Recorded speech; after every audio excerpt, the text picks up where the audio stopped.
भाई सभी को मेरा नमस्कार। बहुत सुहानी सुबह है, मौका भी बड़ा सुंदर है कि नवरात्रि की महिमा का आज पहला दिन है और हम बड़े खुशनसीब हैं कि यहाँ पर जो हम इकट्ठे हुए हैं संपूर्ण समाधान व्यवस्था के लिए। तो उसमें से एक सामाजिक प्रसंग हमें हमारे ही प्रांगण में मिल गया जिसका कि हमने लाभ उठाया। तो आज के इस संपूर्ण समाधान व्यवस्था का जो खासतौर से इस प्रोग्राम का जो संचालन है वो यूनिवर्सल लाइफ मैनेजमेंट की तरफ से किया जा रहा है। तो madam, good morning everybody, a very warm welcome to all presence here. तो इसके आपको बता दूं, यूनिवर्सल लाइफ मैनेजमेंट के फाउंडर स्थापक हैं माननीय श्री प्रेमजीत सिंह सिरोही, जो स्थापक के साथ साथ एक प्रबुद्ध लेखक भी हैं और अच्छे वक्ता हैं, फिलोसोफर भी हैं, दार्शनिक भी हैं। तो मैं चाहूँगा कि इनका स्वागत हमारे हरीश भाई कोष्टी फुलछड़ी से करें। माननीय श्री मुकुंद भाई पटेल, जो कि सिरोही साहब के कदमों से कदम मिलाकर चलते हैं और इस संस्था के यूनिवर्सल लाइफ मैनेजमेंट के को फाउंडर भी है, सह संस्थापक भी हैं। तो मैं इनका स्वागत भी चाहूँगा कि हमारे भरत भाई परमार जी करें। ऐसी हमारी जूलिया मैम, जो कि हमारे भारतीय रीति रिवाजों से बड़ी खुश हो रही हैं, बड़ी प्रफुल्लित हो रही हैं, तो उनका स्वागत करना तो बनता ही है। तो मैं माननीय अरुणाबेन से कहूँगा कि मैडम जूलिया मैडम का स्वागत करें।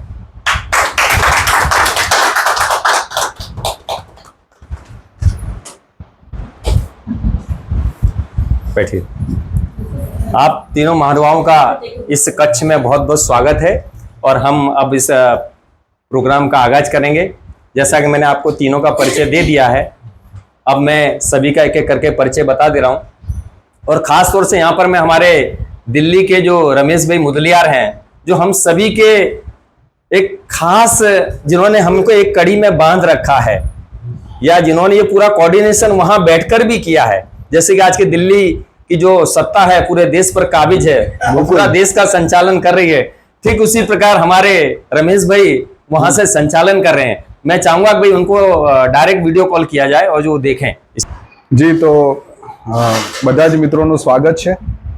હું અત્યારે જે કાર્યક્રમ છે આપણો, એની જે પ્રસ્તાવનાથી લઈને જે આખી જે વિગત છે કે આ છે શું, અલ્ટિમેટ આપણે જે આ કોન્સેપ્ટ ઉપર વાત કરીએ છીએ એ કોન્સેપ્ટ શું છે, એ જે વિગત છે હું ગુજરાતીમાં આખી રજૂ કરીશ અને એના પછી અમુક જે પોઈન્ટ છે, અમુક મુદ્દા છે, કેમ કે હવે સિરોહીજી પણ હવે ગુજરાતમાં લગભગ 4-5 વર્ષથી મારી સાથે સતત જોડાયેલા રહે છે, એટલે ગુજરાતીને બહુ સારી રીતે સમજી રહે છે। અડધા ગુજરાતી તો થઈ જ ગયા છે અને ગુજરાતીમાં એક્સપ્લેન કર્યા પછી એ જે પણ મુદ્દા અમુક જે અમને લાગશે કહેવા જેવા એ બધા હિન્દીમાં રજૂ કરશે અને એના પછી આપણે એક પ્રશ્નોત્તરીનું સેશન રાખીશું કે આ કોન્સેપ્ટને સંબંધિત જે પણ પ્રશ્ન તમને થાય એ પ્રશ્ન તમે પૂછો, અમે એના આન્સર આપીશું અને આ રીતે આપણે પ્રશ્નોત્તરીના સત્ર બાદ આપણે કાર્યક્રમને પૂર્ણ કરીશું।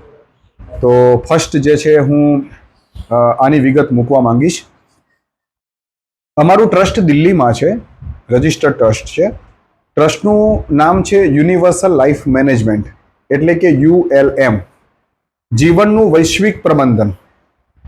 આપણું જે જીવન છે એનું વૈશ્વિક પ્રબંધન, એટલે આખું વિશ્વ જે છે એ બધા જે જીવો છે એ બધા જીવોનું એક પ્રોપર મેનેજમેન્ટ, વ્યવસ્થાપન, એને કહેવાય universal life management. Universal life મેનેજમેન્ટનું મુખ્ય કામ એ છે કે વિશ્વ લેવલે, દેશ લેવલે, વ્યક્તિગત લેવલે, સમાજ લેવલે, કૌટુંબિક લેવલે આ બધા જ પ્રકારના સ્તરોમાં જે સમસ્યાઓ આપણને થઈ રહી છે એ સમસ્યાઓના મૂળને જાણીને, સમજીને અને એનું પરમાનન્ટ નિરાકરણ થાય। મતલબ જીવ જે પ્રકારનું સુખ એના જીવનમાં ભોગવવા માંગે છે એ પ્રકારેનું જે આખું જીવન છે એ આપણા બધાનું બને. મતલબ એક બાળક જન્મે ત્યાંથી લઈને એનું મૃત્યુ થાય ઉંમર લાયક થઈને, ત્યાં સુધીમાં જીવનમાં જેટલી પણ પ્રકારની સમસ્યાઓ આવે છે વિવિધ સ્તરોની, ચાહે શિક્ષણને સંબંધિત સમસ્યા હોય કે સમાજને સંબંધિત હોય કે પછી રાજનીતિને સંબંધિત હોય કે અર્થશાસ્ત્રને સંબંધિત હોય, આ બધી જ પ્રકારની જે સમસ્યાઓ છે એનું પરમેનન્ટ નિરાકરણ થાય, એ પ્રકારના જે નિરાકરણ છે એને પ્રસ્તુત કરે છે. તો આ જે નિરાકરણ છે, આ જે ઉકેલ છે, એનું નામ છે સંપૂર્ણ સમાધાન વ્યવસ્થા. સંપૂર્ણ સમાધાન વ્યવસ્થા એટલે એક એવી વ્યવસ્થા કે જે ફર્સ્ટ ટાઈમ વર્લ્ડમાં, આખા દેશ દુનિયામાં પ્રથમ વખત એવી ગેરંટી આપે છે કે દરેક જીવ જે છે એ હ્યુમન રિસોર્સ એટલે માનવ સંસાધન અને પ્રાકૃતિક સંસાધન એટલે જે આ વસ્તુને જે પણ મટીરિયલ અવેલેબલ છે એ પ્રકૃતિ, અને માણસ એટલે જે ચેતના આપણી અવેલેબલ છે, એ બંનેને જોડાઈને જેટલું પણ મેક્સિમમ સુખ પેદા થઈ શકતું હશે એ બધા માટે સમાન સ્તરે વિકસિત કરવામાં આવશે. સમાન સ્તરે એટલે દરેક એ સુખ, જે પ્રકારનું જીવન અને જે પ્રકારની રુચિ ધરાવે છે એ પ્રકારની વસ્તુ અને સર્વિસનો પૂરો લાભ લઈ શકે, અને પોતે જે પ્રકારે રસ ધરાવે છે એ પોતાની સર્વિસ એમાં આપી શકે. આ પ્રકારનું જે વૈશ્વિક આદાન પ્રદાન છે એ શક્ય બને એના માટે એક આખી નવી વ્યવસ્થા મૂકી છે. એ વૈશ્વિક વ્યવસ્થા શું છે? જો વ્યવસ્થાને આપણે સમજવી હોય તો વ્યવસ્થા એક મકાન જેવી છે. જેવી રીતે મકાન છે એના પણ અમુક ડિપાર્ટમેન્ટ છે. જેવી રીતે કે આપણે બેઠક હોલ છે તો આપણે આ ખંડ છે, એ રીતે રસોડું છે, પછી બેડરૂમ છે, પછી સ્ટોર રૂમ છે, ગેલેરી છે, ટોયલેટ બાથરૂમ છે. એ પ્રકારે અમુક જે એકમો છે એ ભેગા થાય એટલે આપણે એને કહીએ કે આ મકાન છે. એ રીતે જીવનનો પૂરો આનંદ લેવો હોય તો એક વ્યવસ્થાની જરૂર પડે છે. અગર વ્યવસ્થા ત્યાં નથી તો માત્ર કાલ્પનિક જ તમે સુખ લઈ શકશો, વાસ્તવિક સુખ આપણે લઈ શકતા નથી. તો આ જે વ્યવસ્થા છે એ ટોટલી 6 મોડલની બનેલી છે. એક છે શિક્ષણનું મોડલ, બીજું છે રાજનીતિનું મોડલ, ત્રીજું છે સામાજિક મોડલ, ચોથું છે કૌટુંબિક મોડલ, પાંચમું છે અર્થશાસ્ત્રનું મોડલ, અને આ પાંચે જે મોડલ છે, એકમ છે, એ ડિપાર્ટમેન્ટના મૂળમાં છે એક દર્શનનું ડિપાર્ટમેન્ટ, દર્શનનું મોડલ. આમ થઈને આ 6 એકમોથી, આ 6 એકમોને કમ્બાઈન કરીએ એટલે આ વિશ્વ બની જાય, આખી વ્યવસ્થા બની જાય. વ્યવસ્થામાંથી કોઈ પણ યુનિટ આની બહાર ના હોય. હવે જો આપણે આપણા જીવનને પૂરેપૂરું સુખમય બનાવવું હોય તો આ દરેક જે મોડલ છે એમાંથી જે સમસ્યાઓ આજે પેદા થઈ રહી છે, સ્વાભાવિક રીતે એના મૂળ કારણોને શોધવા પડે, અને એનું પરમેનન્ટ નિરાકરણ કરો તો મૂળને આપણે કમ્પ્લીટ કરીએ એટલે કહેવાય છે ને કે ભાઈ વૃક્ષ તો ઉપર ખીલી જ જવાનું છે, એના ફળ કમ્પ્લીટ આવવાના છે, એના પુષ્પ કમ્પ્લીટ આવવાના છે. આ એના જેવી વાત છે. હવે આ જે વ્યવસ્થા છે એ વ્યવસ્થાની અંદરથી જીવ જે રીતે પોતાનું સુખ ભોગવવા માંગે છે અથવા પોતે સુખી થઈને જે પણ આપવા માંગે છે, એ પ્રક્રિયા ક્યાં અટકે છે? એના મૂળને લોકો અલગ અલગ રીતે રજૂ કરે છે. જેવી રીતે કોઈ એમ કહે છે કે ભાઈ ધર્મમાં કંઈ તકલીફ છે, લોકો ધાર્મિક નથી એટલા માટે આ સમસ્યાઓ વધી ગઈ છે. કોઈ એમ કહે છે કે શિક્ષણ બરોબર નથી, શિક્ષણની નીતિઓ ખરાબ થઈ ગઈ છે એટલા માટે સમાજમાં દુઃખ છે અથવા સમાજમાં વિકૃત લોકો પેદા થઈ રહ્યા છે. કોઈ એમ કહે છે કે રાજનીતિમાં તકલીફ છે, કે રાજનીતિની અંદર જે નેતાઓ છે એ બધું લૂંટીને બેઠા છે અને પ્રજાને કશું આપતા નથી, એ રીતે આપણે દુઃખી છીએ. કુટુંબની અંદર એવું કહે છે કે ભાઈ કોઈ બુઝુર્ગ લોકોના જે વિચારો છે, ઉંમરલાયક લોકોના જે વિચારો છે કે ભાઈ આમ જ હોવું જોઈએ અને તેમ જ થવું જોઈએ, ને એ પ્રકારના વિચારોના કારણે લોકો દબાણ મહેસૂસ કરે છે અને એના કારણે આપણે સુખી નથી. મતલબ કે મોટા ભાગના જે લોકો છે એ આ બધી જે સમસ્યાઓ થઈ રહી છે એ કેમ થઈ રહી છે આપણા જીવનમાં, અને એનું મૂળભૂત રીતે કેવી રીતે નિરાકરણ કરી શકાય, એના માટે પોતે ક્યાંક ના ક્યાંક સમાજમાં પોતાની દ્રષ્ટિથી એને ઉકેલવાનો પ્રયત્ન કરે છે.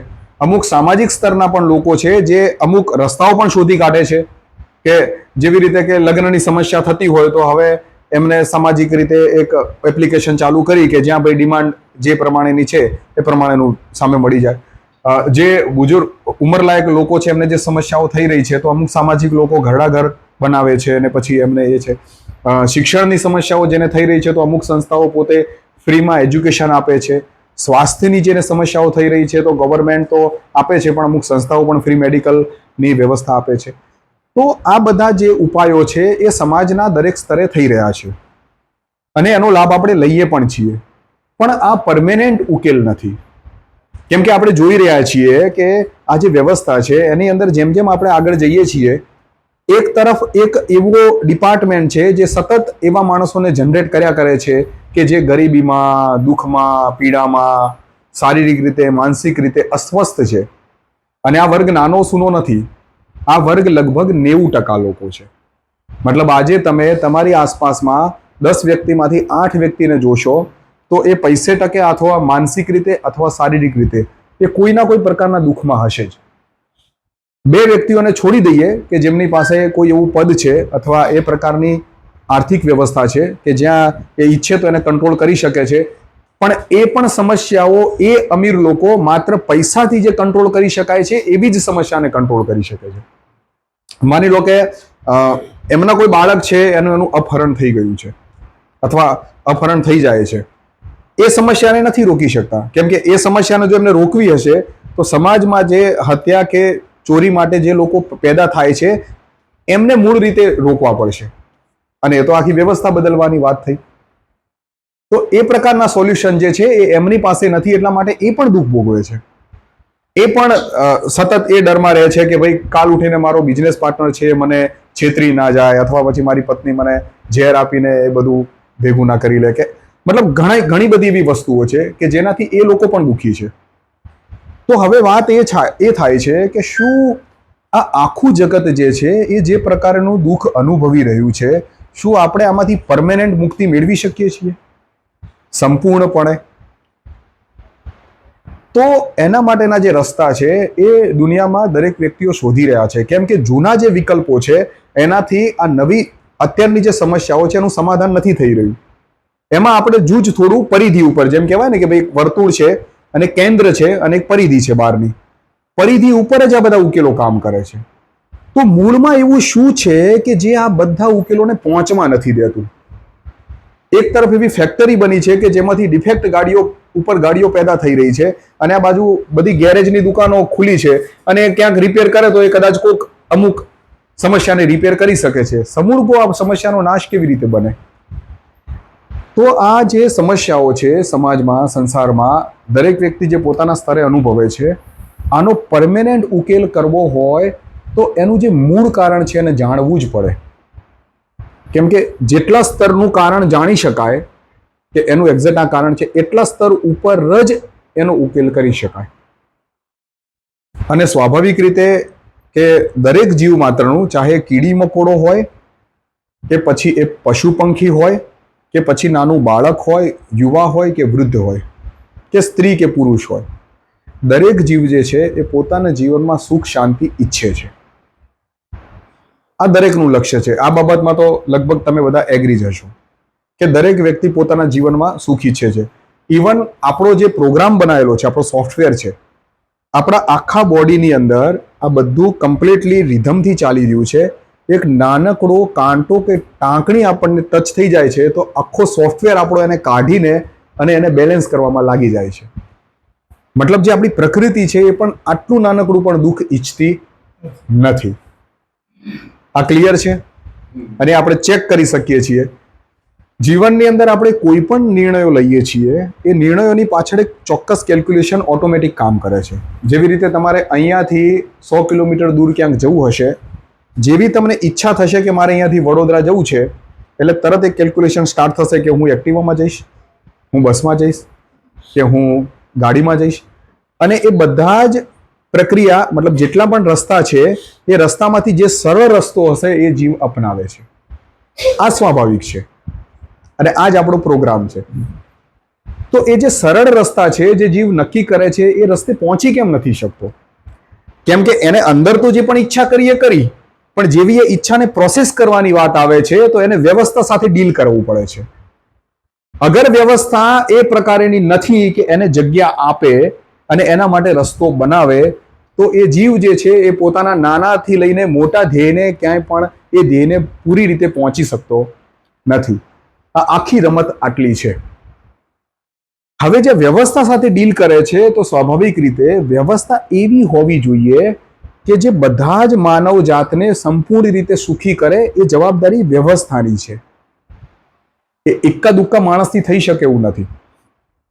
એક્ઝામ્પલ તરીકે કે જ્યારે રાજાશાહી હતી ત્યારે રાજાઓ તો પેદા થતા હતા, ઘણા બધા યુદ્ધો થતા હતા, તો એમાં કેટલાય રાજાઓ મરતા પણ હતા, સૈનિકો પણ મરતા હતા, રાજ્યના રાજ્ય ટ્રાન્સફર થઈ જતા હતા કે આજે આને ગાદી સંભાળી છે, કાલે કોઈ અફઘાનિસ્તાની આવીને ગાદી સંભાળી લીધી, તો વળી કોઈ ઇંગ્લેન્ડથી આવીને ગાદી સંભાળી લીધી.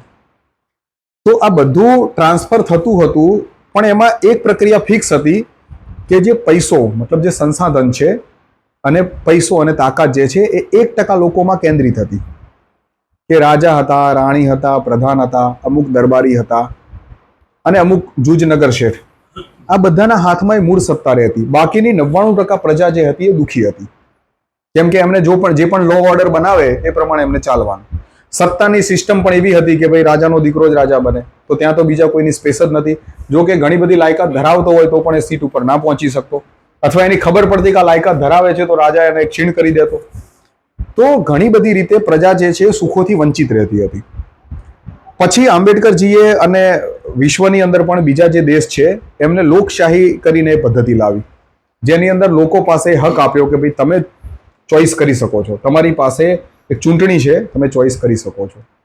તો એ ચોઈસ અને બીજી પણ ઘણી બધી વ્યવસ્થાઓ બદલાણી. શિક્ષણ વ્યવસ્થા કે જે પહેલા અમુક કોઈ કોમ પૂરતી કે અમુક કોઈ લોકો પૂરતી સીમિત હતી, એની જગ્યાએ એ હવે વાઇડ થઈ, વિશાળ થઈ.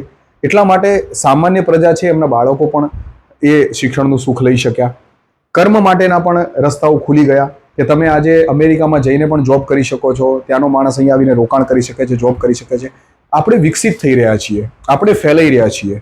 એક કબીલામાંથી આપણે ધીમે ધીમે ગામ વસાવ્યા, એના પછી આપણે શહેરો વસાવ્યા, એની પછી આપણે રજવાડાઓ વસાવ્યા, એમ કરીને દેશ વસાવ્યા, સ્ટેટ બન્યા. હવે વૈશ્વિક સ્તરે આપણે ધીમે ધીમે ખુલી રહ્યા છીએ. આજે અમેરિકામાં જવું હોય તો સામાન્ય છે કે આજે ટિકિટ બુક કરાવો ને 4 દિવસમાં તમે અમેરિકામાં કે ઓસ્ટ્રેલિયામાં કે કેનેડામાં હશો. આટલું સરળ બન્યું છે. છતાં પણ કોઈ એવું એક કારણ છે જે કારણથી 90% લોકો હજુ પણ પીડા ભોગવી રહ્યા છે. ચાહે એ સ્વાસ્થ્યને લઈને હોય કે પછી એ વિચારોને લઈને હોય, સામાજિક સંવેદનાને લઈને હોય, કૌટુંબિક અરસપરસ જે આપણે લાગણી હોય છે એને લઈને હોય. પિતા પૂરેપૂરું ધ્યાન રાખવા માંગે છે બાળકનું, પણ એ બાળકને પોષણ નથી આપી શકતો.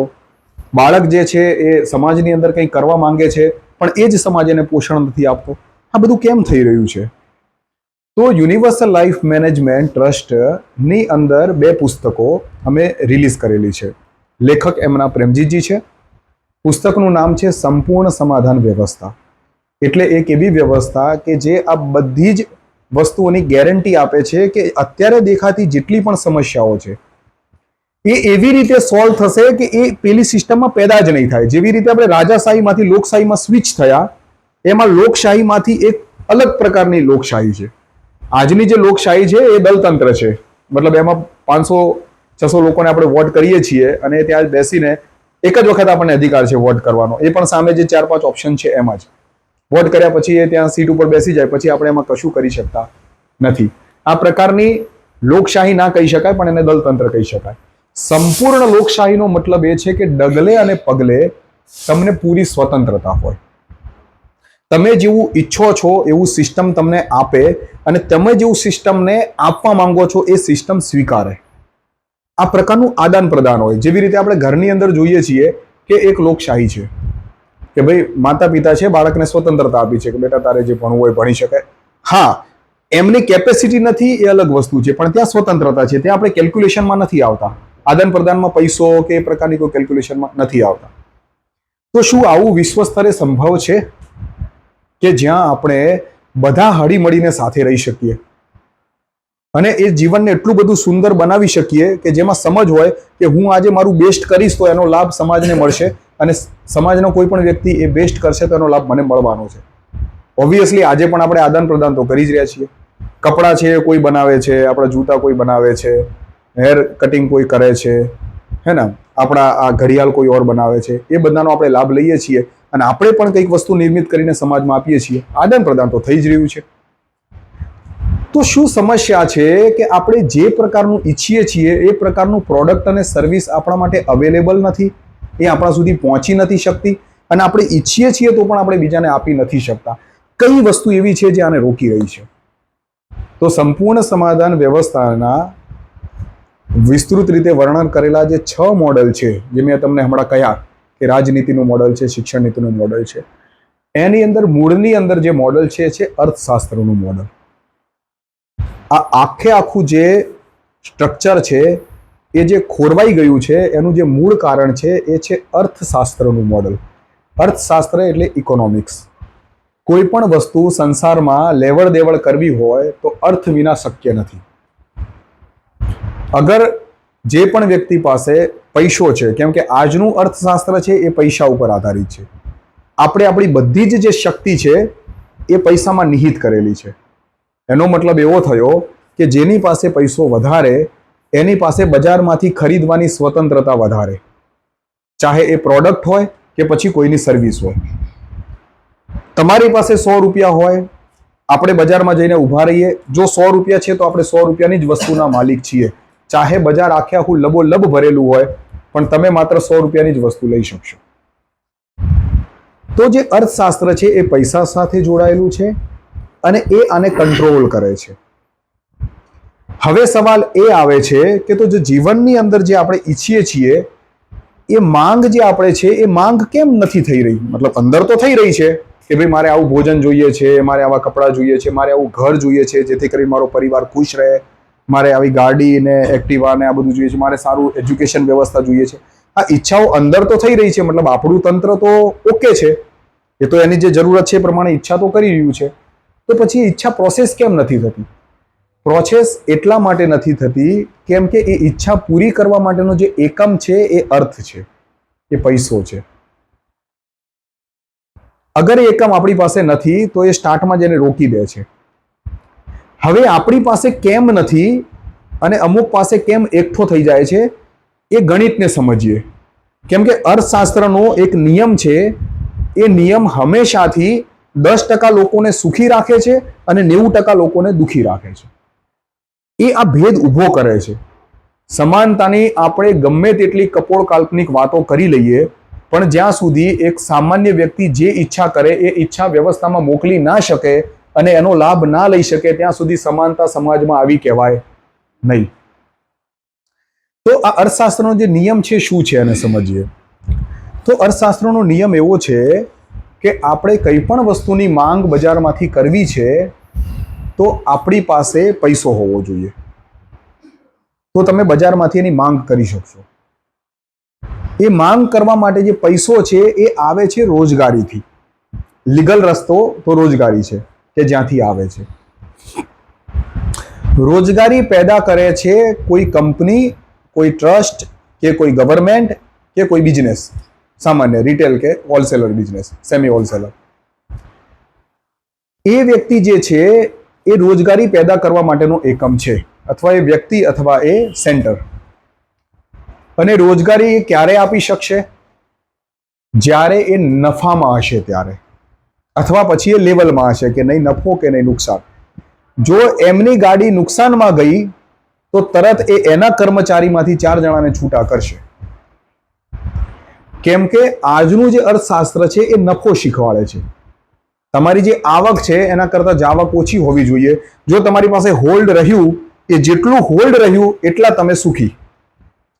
તો સ્વાભાવિક છે કે એ ડર પેદા કરી રહ્યું છે કે જો આજે મારી પાસે નહીં હોય પૈસો તો હું ભવિષ્યમાં પ્રોસેસ નહીં કરી શકું, અચાનક કોઈ બીમાર પડી જશે તો એના માટેના પૈસા ભરીને હું એને સેવા નહીં આપી શકું.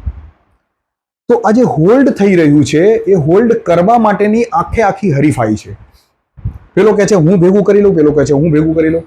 બીજી હરીફાઈ છે કે મારું ઓછામાં ઓછું જાય, જાવક મારી ઓછામાં ઓછી જવી જોઈએ. એ કોઈ પણ, ચાહે તમે શાકભાજીની લારી ઉપર ઊભા રહીને એક મહિલા કોઈ વસ્તુ ખરીદ છે ત્યાં પણ આ કેલ્ક્યુલેશન કામ કરે છે. કે તમે કોઈ ટીવી, ફ્રીજ કે બીજી કોઈ વસ્તુ ખરીદવા જાઓ છો ત્યાં પણ આ કેલ્ક્યુલેશન કામ કરે છે. તમે શિક્ષણ જેવી વસ્તુ મેળવવા જાઓ છો કે તબીબી સહાય લેવા માટે જાઓ છો ત્યાં પણ આ કેલ્ક્યુલેશન કામ કરે છે. ડોક્ટર એ વિચારતો હશે કે હું આની પાસેથી મેક્સિમમ બિલ બનાવું અને દર્દી એ વિચારતો હશે કે હું આને ઓછામાં ઓછું આપું. કેમ કે આ નિયમ એને એ સ્થિતિ ઉપર લાવે છે, અર્થશાસ્ત્રનો નિયમ. અને નિયમ એવી રીતે આને ફિક્સ કરે છે કેમ કે પેલું જે સેન્ટર છે એ આવકમાં હશે તો એ રોજગારી આપશે, પણ આવક ક્યાંથી આવશે એની પાસે? નફો ક્યાંથી આવશે? સેલિંગથી.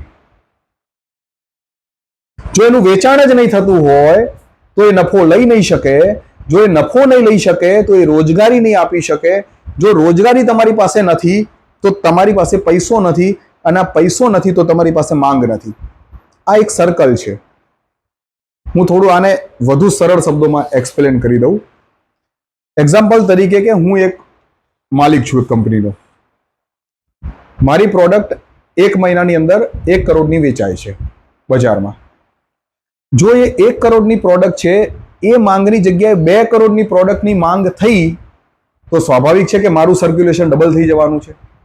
તો ત્યાં તો મારે ડબલ લોકોને રોજગારી આપવી પડશે. જેમ કે મારી પાસે 50 માણસો હોય તો મારે 100 માણસોને રોજગારી આપવી પડે, અને એના કારણે રોજગારીના સ્ત્રોતો ખુલશે, મતલબ બીજા લોકોને રોજગારી મળશે. પણ આ 1 કરોડમાંથી 2 કરોડ થાય કેવી રીતે? કેમ કે સામે તો જે ડિમાન્ડ કરવા વાળા છે એમની પાસે ફિક્સ પેમેન્ટ આવી રહ્યું છે. તમે જોયું હશે કે કંપનીઓના પણ એક ક્વાર્ટર ટાર્ગેટ હોય છે 3-3 મહિનાના, કે ભાઈ આટલું જે સેલિંગ આપણે આટલું જ પ્રોડક્શન કરજો, એ એમને એવરેજ ખબર હોય છે. હવે સામાન્ય રીતે જોઈએ તો ટીવી, ફ્રીજ, ઘર, સોફા, વોચ છે, મોબાઈલ છે, દુનિયામાં કયા વ્યક્તિને જરૂર નથી? બધાને જરૂર છે. પણ ડિમાન્ડ એ બધા નથી કરી શકતા. કેમ? કારણ કે આ સર્કલ છે એને બ્રેક કરે છે. ત્યાંથી પૈસો છે નહીં એટલે ત્યાંથી માંગ નથી થવા દેતું, અને કેમ કે માંગ નથી થતી એટલે અહીંયા આવક વધવાની નથી, એટલે રોજગારીના સ્ત્રોતો નથી ખોલતું. આને મિનિમમ રાખે છે. એક્ઝામ્પલ તરીકે કે માની લો કે મેં 1 કરોડ રૂપિયાનું સેલિંગ કર્યું અને 50 લાખ મારો બેનિફિટ થયો, 50% મારો બેનિફિટ થયો. હવે જે બેનિફિટ થયો એમાંથી, કેમ કે અર્થશાસ્ત્ર ભય આપે છે, જે પૈસો છે એ બંને રીતે ચાલ ચલે છે. એક તો એ આદાન પ્રદાનનું માધ્યમ છે, અને બીજો પૈસો છે એ પોતે પણ એક સંપત્તિ છે, પોતે પણ એસેટ છે. જેમ કે તમે બેંકની અંદર મૂક્યો પૈસો 1 કરોડ રૂપિયા, તો 1 વર્ષ પછી 8 લાખના વ્યાજ સાથે 1 કરોડ ને 8 લાખ થઈ જશે.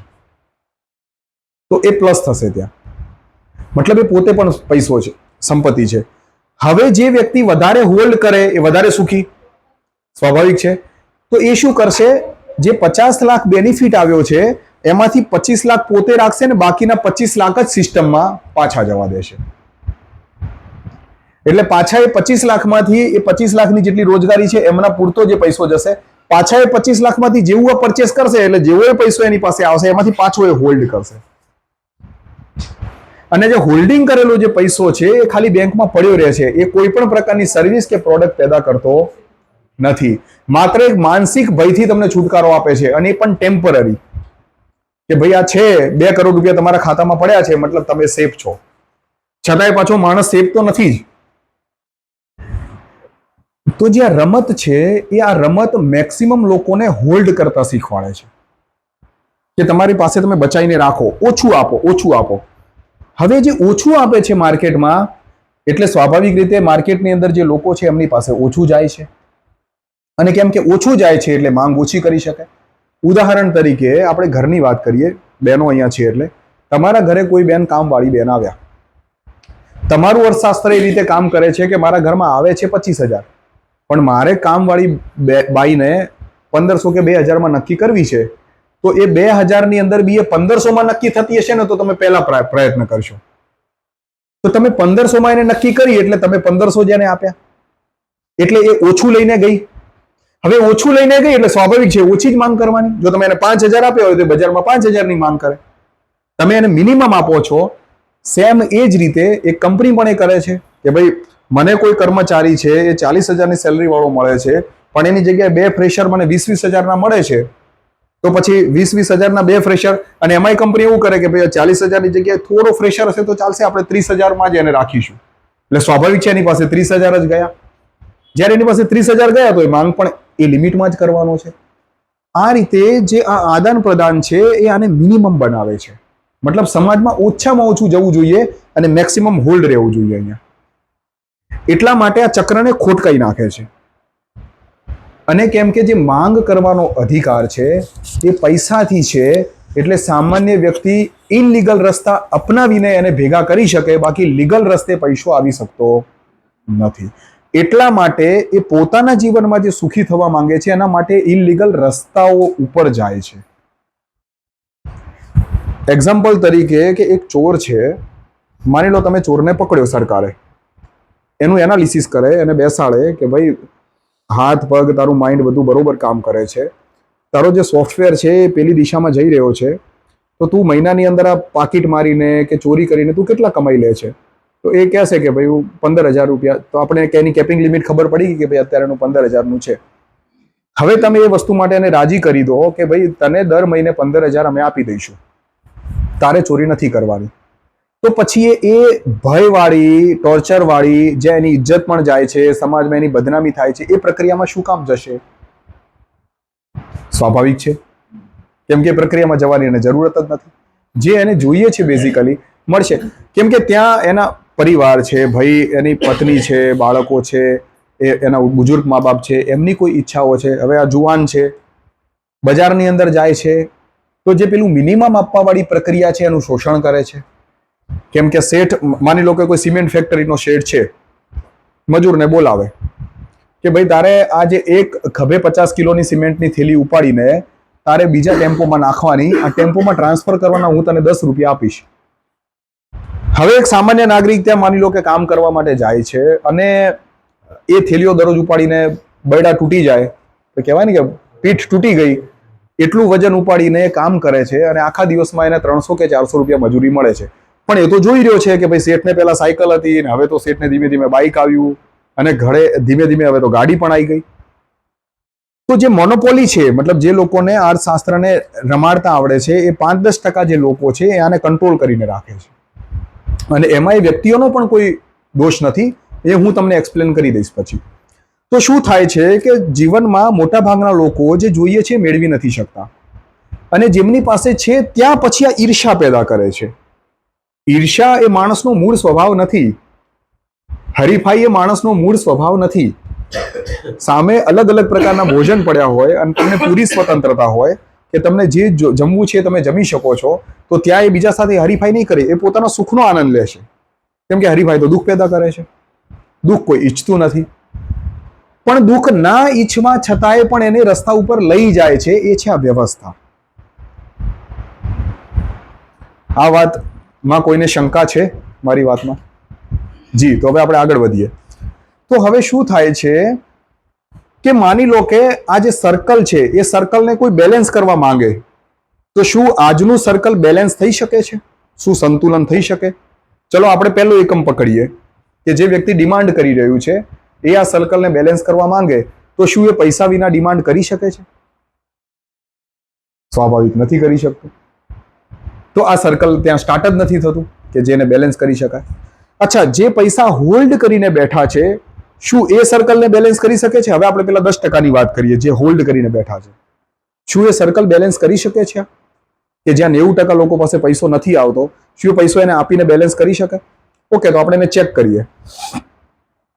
તો માની લો કે કોઈ કંપનીનો માલિક છે, એવું નક્કી કરે છે કે ભાઈ મારા જે લોકો છે એ દુઃખી ના થાય એટલા માટે થઈને હું એ લોકોની સેલરી ડબલ કરી દઉં. તો માની લો કે ડબલ કરે છે, તો એની પાસે જે સંપત્તિ છે એ 2 કે 4 વર્ષમાં થઈ જશે ખતમ. કેમ કે આ તો એક વ્યક્તિનું ઇનિશિયેટ છે. 2 થી 4 વર્ષમાં એ સંપત્તિ પૂરી થઈ જશે, એના પછી એની પાસે ક્ષમતાએ નહીં હોય કે એને પગાર આપી શકે. અને એ પૈસો જે છે એ જે લોકો પાસે ગયો છે એ પૈસો કેમ કે બીજી જગ્યાએથી બીજી વસ્તુઓ તો ખરીદે જ છે, એટલે ત્યાં હોલ્ડ થઈ જશે. એટલે અલ્ટિમેટ સ્થિતિ એવી બને છે કે આ જે રૂમ છે એમાં 100 જણા બેઠા છે, પણ સામે 10 જ ખુરશીઓ છે. ત્યાંથી કોઈ ઊભો થઈને અહીંયા આવશે તો કોઈ બીજો એ સીટ ઉપર બેસી જશે.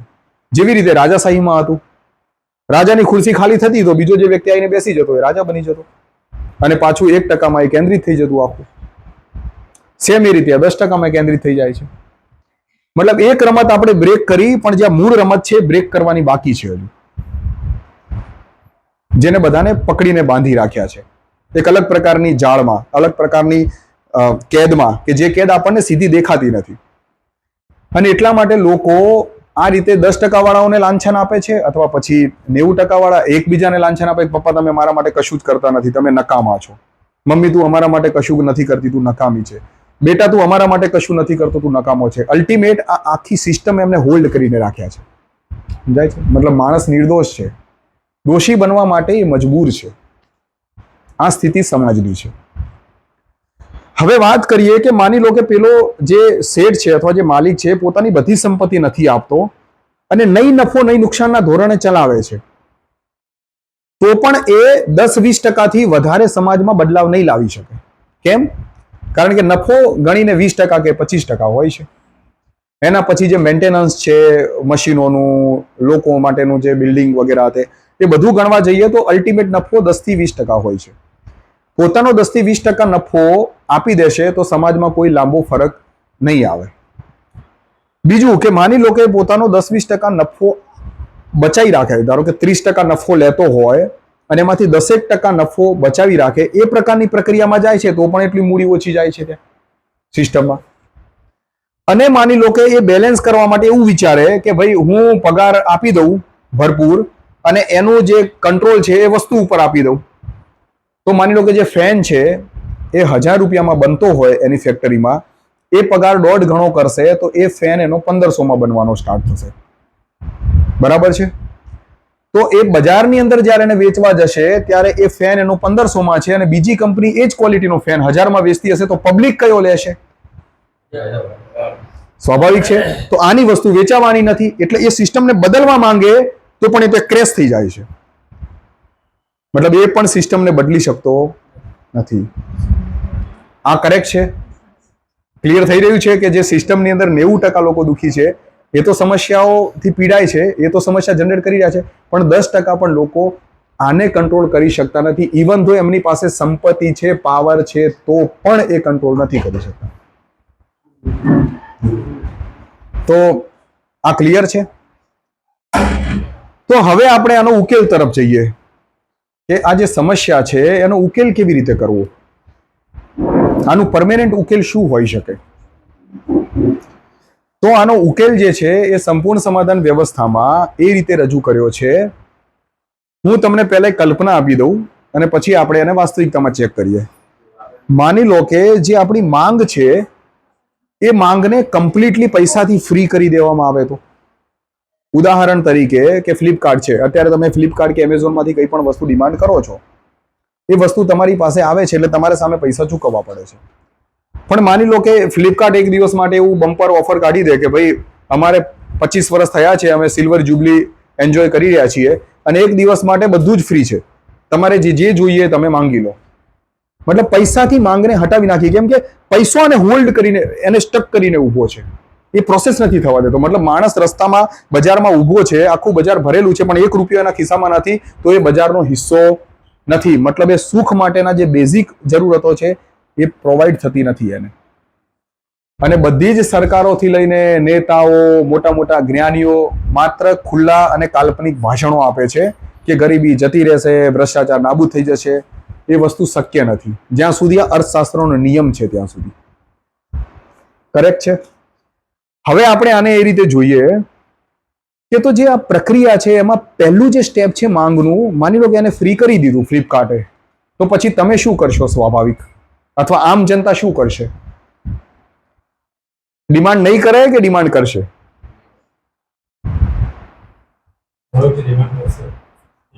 ડિમાન્ડ કરશે. અને કેટલી કરશે? લૂંટ થશે. મતલબ જેટલી મેક્સિમમ થઈ શકતી હશે એટલી ડિમાન્ડ કરશે.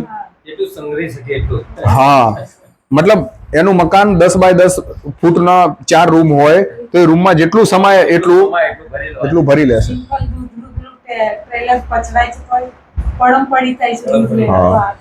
હા, તો ઓબ્વિયસલી. તો હવે વાત એ છે કે એક્ઝામ્પલ તરીકે આપણે અત્યારે ખાલી એક્ઝામ્પલ લઈએ, કેમ કે આ કલ્પના તમને સીધી વાસ્તવિક નહીં લાગે એટલે આને ધીમે રહીને હું મૂકી રહ્યો છું. તો માની લો કે માંગને પૈસાથી ફ્રી કરી દીધી, તો જેટલા પણ જીવો છે, ચાહે એ બાળક હોય, યુવા હોય કે બુઝુર્ગ હોય, લેડીઝ હોય કે પુરુષ હોય, એ બધા પોતાની મેક્સિમમ માંગ કરી લેશે. તો હવે સિસ્ટમ પાસે એની જે રિયલ ડિમાન્ડ છે, રિયલ ડિમાન્ડ એ જેટલી થઈ શકતી હતી વાસ્તવિક ડિમાન્ડ એ એની પાસે આવી ગઈ. કેમ કે દેખો એક ડિમાન્ડ તો અલગ છે, જે રિયલ છે, મતલબ જે આપણને જરૂર છે ને આપણે ડિમાન્ડ પેદા થઈ રહી છે. એક ડિમાન્ડ એવી છે કે કોઈ એક વ્યક્તિ આ વસ્તુ લઈને આવ્યું, સાહેબ આમાં બહુ ગજબની શક્તિ છે, તમે આને લઈ લો, આને ખરીદી લો. સેલ્સ માર્કેટિંગ, બજારની અંદર એક સર્વે છે કે 25% વસ્તુઓ એટલી બધી બેકાર છે કે જેની ખરેખર સમાજને જરૂર નથી, છતાં પણ એ વેચાઈ રહી છે. મતલબ આપણે 25% જેવો પ્રકૃતિનો ખોટો ઉપભોગ કરીએ છીએ, જેની મતલબ યુઝ કરવા વાળાને જરૂર નથી, વેચવા વાળાને જરૂર નથી, પણ પ્રકૃતિમાંથી આપણે શોષણ કરીએ છીએ. તો હવે જ્યારે આ રિયલ ડિમાન્ડ જે છે એ જનરેટ થશે તો સ્વાભાવિક છે માણસ જે બેઝિકલી જે જરૂર છે એ જ માંગવાનો છે પહેલા. કારણ કે ઘરમાં બધું તો કચરાપટ્ટી ભેગી નહીં કરી દે. એ કેલ્ક્યુલેશન કરશે કે હા મારા ઘરમાં ટીવી નથી, અથવા 40 ઇંચની 42 ઇંચની ટીવી છે, મારે 84 ઇંચની મોટી ટીવી જોઈએ છે, તો એ ડિમાન્ડ કરશે. હવે જે રિયલ ડિમાન્ડ આવી એ રિયલ ડિમાન્ડ બેસ્ટમાં બેસ્ટ જ હશે. માની લો કે ફોનની વાત કરીએ તો એક 10,000નો ફોન હશે અને એક 1.5 લાખનો ફોન હશે, તો 1.5 લાખનો ફોન જ ડિમાન્ડ કરશે. ભાઈ નીચું શું કામ ડિમાન્ડ કરે છે? સ્વાભાવિક છે. તો રિયલ અને બેસ્ટ ક્વોલિટીની ડિમાન્ડ પ્રજા શું ઈચ્છે છે એ સેન્ટરમાં આવી ગઈ આપણી પાસે. હવે જે કંપનીઓ છે એ પ્રમાણેનું પ્રોડક્શન એમને કરવું પડશે, કેમ કે એમને ડિમાન્ડ તો સપ્લાય કરવાની છે. તો પ્રોડક્શન કંપનીઓએ કરવું હશે તો એમને માણસોની જરૂર પડશે, સ્વાભાવિક છે. કેમ કે મશીનોથી જેટલું થઈ શકશે એટલું જ મશીનોથી થઈ શકશે. ઇટ્સ ઓકે, વાંધો નહીં, સાઉન્ડ આવશે પાછો મારો. અચ્છા, હા, થોડું સફોકેશન. ઓકે, તો હવે જેટલી જે ડિમાન્ડ છે એ મેક્સિમમ રિયલ ડિમાન્ડ સિસ્ટમ પાસે આવી ગઈ. તો સિસ્ટમ એ પ્રમાણેની વસ્તુઓ સપ્લાય કરવા માટે એને ફેક્ટરીઓની અંદર રોજગારીઓ ઓપન કરવી પડશે. રોજગારી જેવી ઓપન થશે એટલે જે પણ યુવાનો કે જે પણ લોકો બિલકુલ નવરા બેઠા હતા, કે દરરોજ તાણા સાંભળતા હતા કે ભાઈ આ તો નિકમ્મો છે, નકમ્મો છે, કશું કરતો નથી, એના માટેના રસ્તા ખુલી ગયા. સ્વાભાવિક છે એ પણ પોતાનું બેસ્ટ કામ કરશે. પણ કેમ કે હવે એને ત્યાં કામ કરવું છે તો સામે સેલરી તો મળશે નહીં, કેમ કે એને જે જોઈએ છે તો એને સીધું જ મળી રહ્યું છે.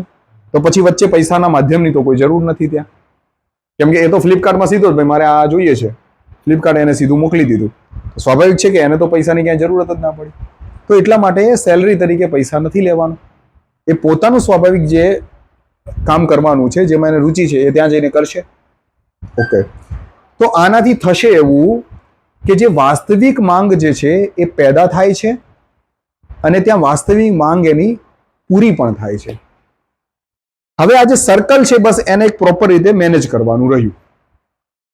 એક્ઝામ્પલ તરીકે કે આપણે બધા ઘરની અંદર એસી ઈચ્છીએ છીએ, ટીવી ઈચ્છીએ છીએ, બધા થિયેટરમાં જવા માંગે છે, પણ ત્યાં તમને વીઆઈપી ક્વોલિટીનું થિયેટર જ તમારા એક નાનકડા 2,000 કે 5,000ની કોલોની હોય એની વચ્ચે એક થિયેટર જ હોય સ્પેસિફિકલી, કે ભાઈ કંઈ પણ નવું મૂવી નીકળ્યું તો તમે બધા સાથે જોવા માટે જાઓ. તો પછી ત્યાં તમારે અલગથી ઘરમાં ટીવી એ શું કામ રાખશે માણસ? સારી ક્વોલિટીનું ટેબ્લેટ અને મોબાઈલ જેવું કંઈક રાખશે. તમારે એસીની જરૂર છે. માની લો કે કોલોનીનું સ્ટ્રક્ચર એવું હોય કે ફ્લેટ 25 માળનો હોય, એની અંદર એક ફ્લોર ઉપર 4 મકાન હોય, એટલે 100 મકાન આવી ગયા એક ફ્લેટમાં. એ ફ્લેટની અંદર ઉપર જ તમે સેન્ટ્રલ એસી મૂકી દો તો એ બધાને તો ઠંડી હવાથી મતલબ છે ને, ઘરમાં અલગથી એસીની ક્યાં જરૂર છે? કરેક્ટ છે.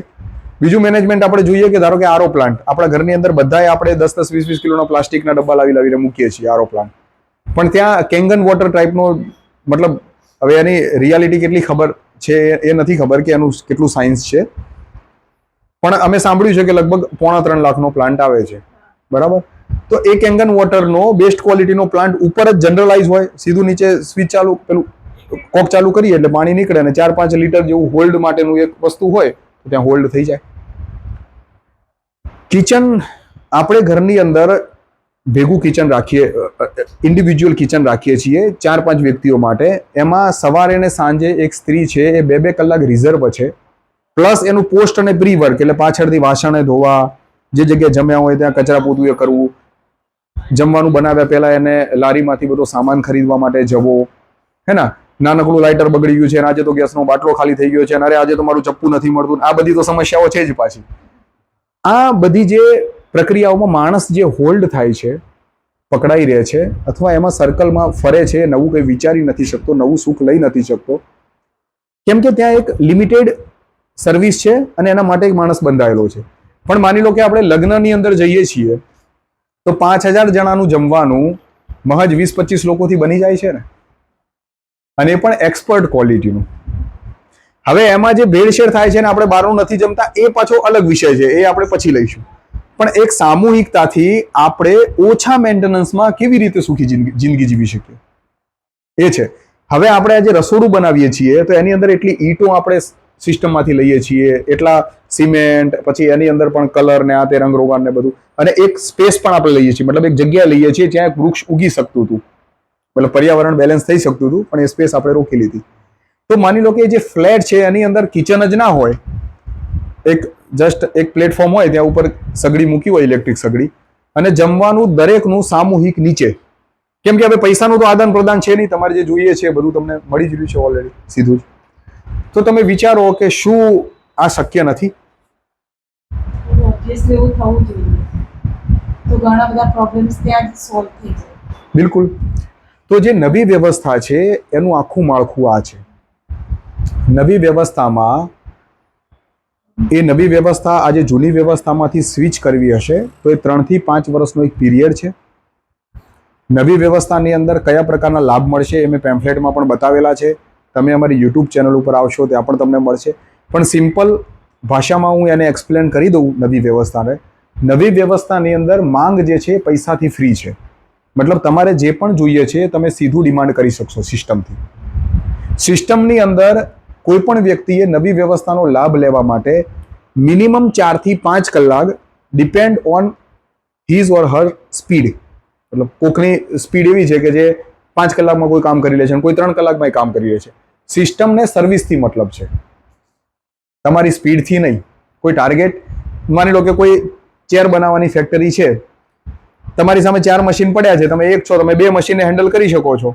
તમારે 5 કલાકની અંદર તમારે 500 ચેર બનાવીને તમારે સિસ્ટમમાં ખાલી મૂકી દેવાની છે. તમે 2 મશીન ચાલુ કરીને 2.5 કલાકમાં બનાવી દો, અથવા 24 કલાક બેસીને તમે 2000 ચેર બનાવીને મૂકી દો, તો સિસ્ટમ તમને એવું નથી કહેતી કે ના તમે દરરોજ આવીને અહીંયા હાજરી કરો. સિસ્ટમને તેની સર્વિસથી મતલબ છે. સો લાઈક કે ત્યાં જે કામ છે એ સ્વતંત્ર છે.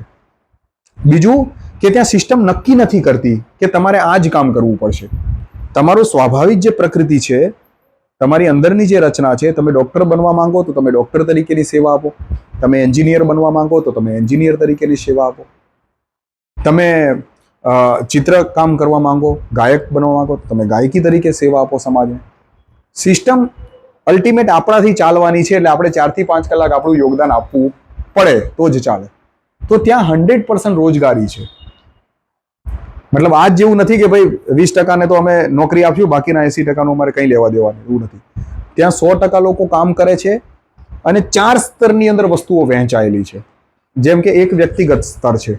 તમે પોતાની જિંદગીમાં એ કેલ્ક્યુલેશન કરો કે તમને વ્યક્તિગત શું જરૂર છે. એક્ઝામ્પલ તરીકે કે આપણે ભોજનની જરૂર હોય છે, બહાર ગમે તેટલું અનલિમિટેડ પડ્યું હોય છે, તમે કેટલું ભોજન લઈ શકો છો? જેટલું તમારી પેટની ફ્રેમ છે, 300 કે 400 ગ્રામ એટલું છે. તમારી સામે જૂતાનો મોટો શોરૂમ પડ્યો છે, પણ તમે કેટલા જૂતા લઈ શકશો? કમસે કમ 2 કે 3. વધુ કોઈ શોખીન હશે મારી જેમ તો કદાચ અલગ અલગ 4-5 રાખે કે ભાઈ નવરાત્રીમાં રમવા માટે અલગ, ને પાર્ટીમાં અલગ, ને સવારે જીમ માટે અલગ, ને હે ને સ્લીપર અલગ, ને ઘરની આજુબાજુમાં ચાલવા માટે ચપ્પલ અલગ. It's okay. પણ એ 4-5 વસ્તુઓથી વધારે એ કંટ્રોલ કરતો નથી. અગર જો આ ફ્રી છે અને એને ખબર છે કે આ પરમેનન્ટ મળવાનું છે, તો એ આ રીતે ભેગું કરતો નથી. એ માણસની પ્રકૃતિ છે. બરાબર? ઓકે. હવે બીજું કપડાં જોઈએ આપણે. માની લો કે શોરૂમ હોય, એમાં તમને મોકલો તો એવું નહીં બને કે તમે આખો એક રૂમ કપડાથી ભરી દેશો. તમે ગણતા 4-5 કપડાં લાવશો, 10-15 લાવશો, અને એમાંય જો એવી સિસ્ટમ તમારી સામે તૈયાર હોય કે જે નવું શોધી રહી છે પાછી, મતલબ હમણાં મહિના પછી કંઈક નવું નીકળશે તો આપણે એ નહીં પહેરીએ, આ શું કામ જૂનું પહેરવું, એ સમજ ત્યાં રહેશે. તો આ બધું એક સર્ક્યુલેશનમાં ચાલે છે ત્યાં.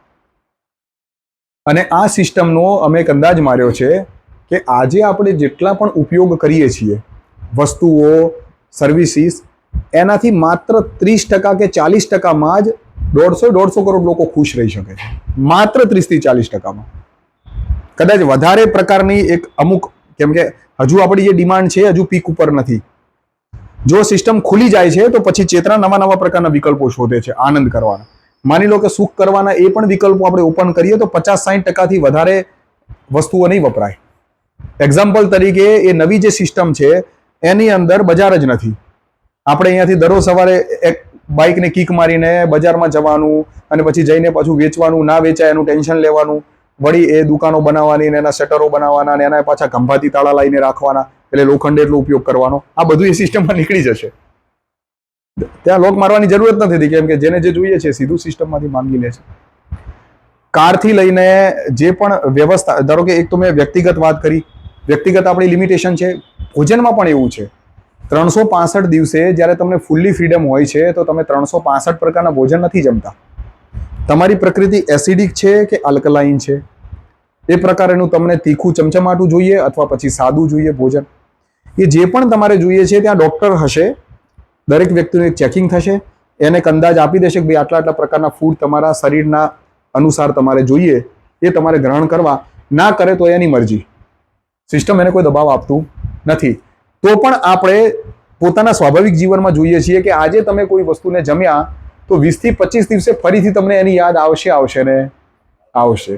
એટલે આ બધું એક સર્કલમાં ચાલે છે. મતલબ એવું નથી કે માણસને બધું ફ્રી મળી જશે તો માણસ ગાંડો થઈ જશે. માણસ ગાંડો નહીં, આજે જે ગાંડો થયો છે એમાંથી ડાયો બનશે.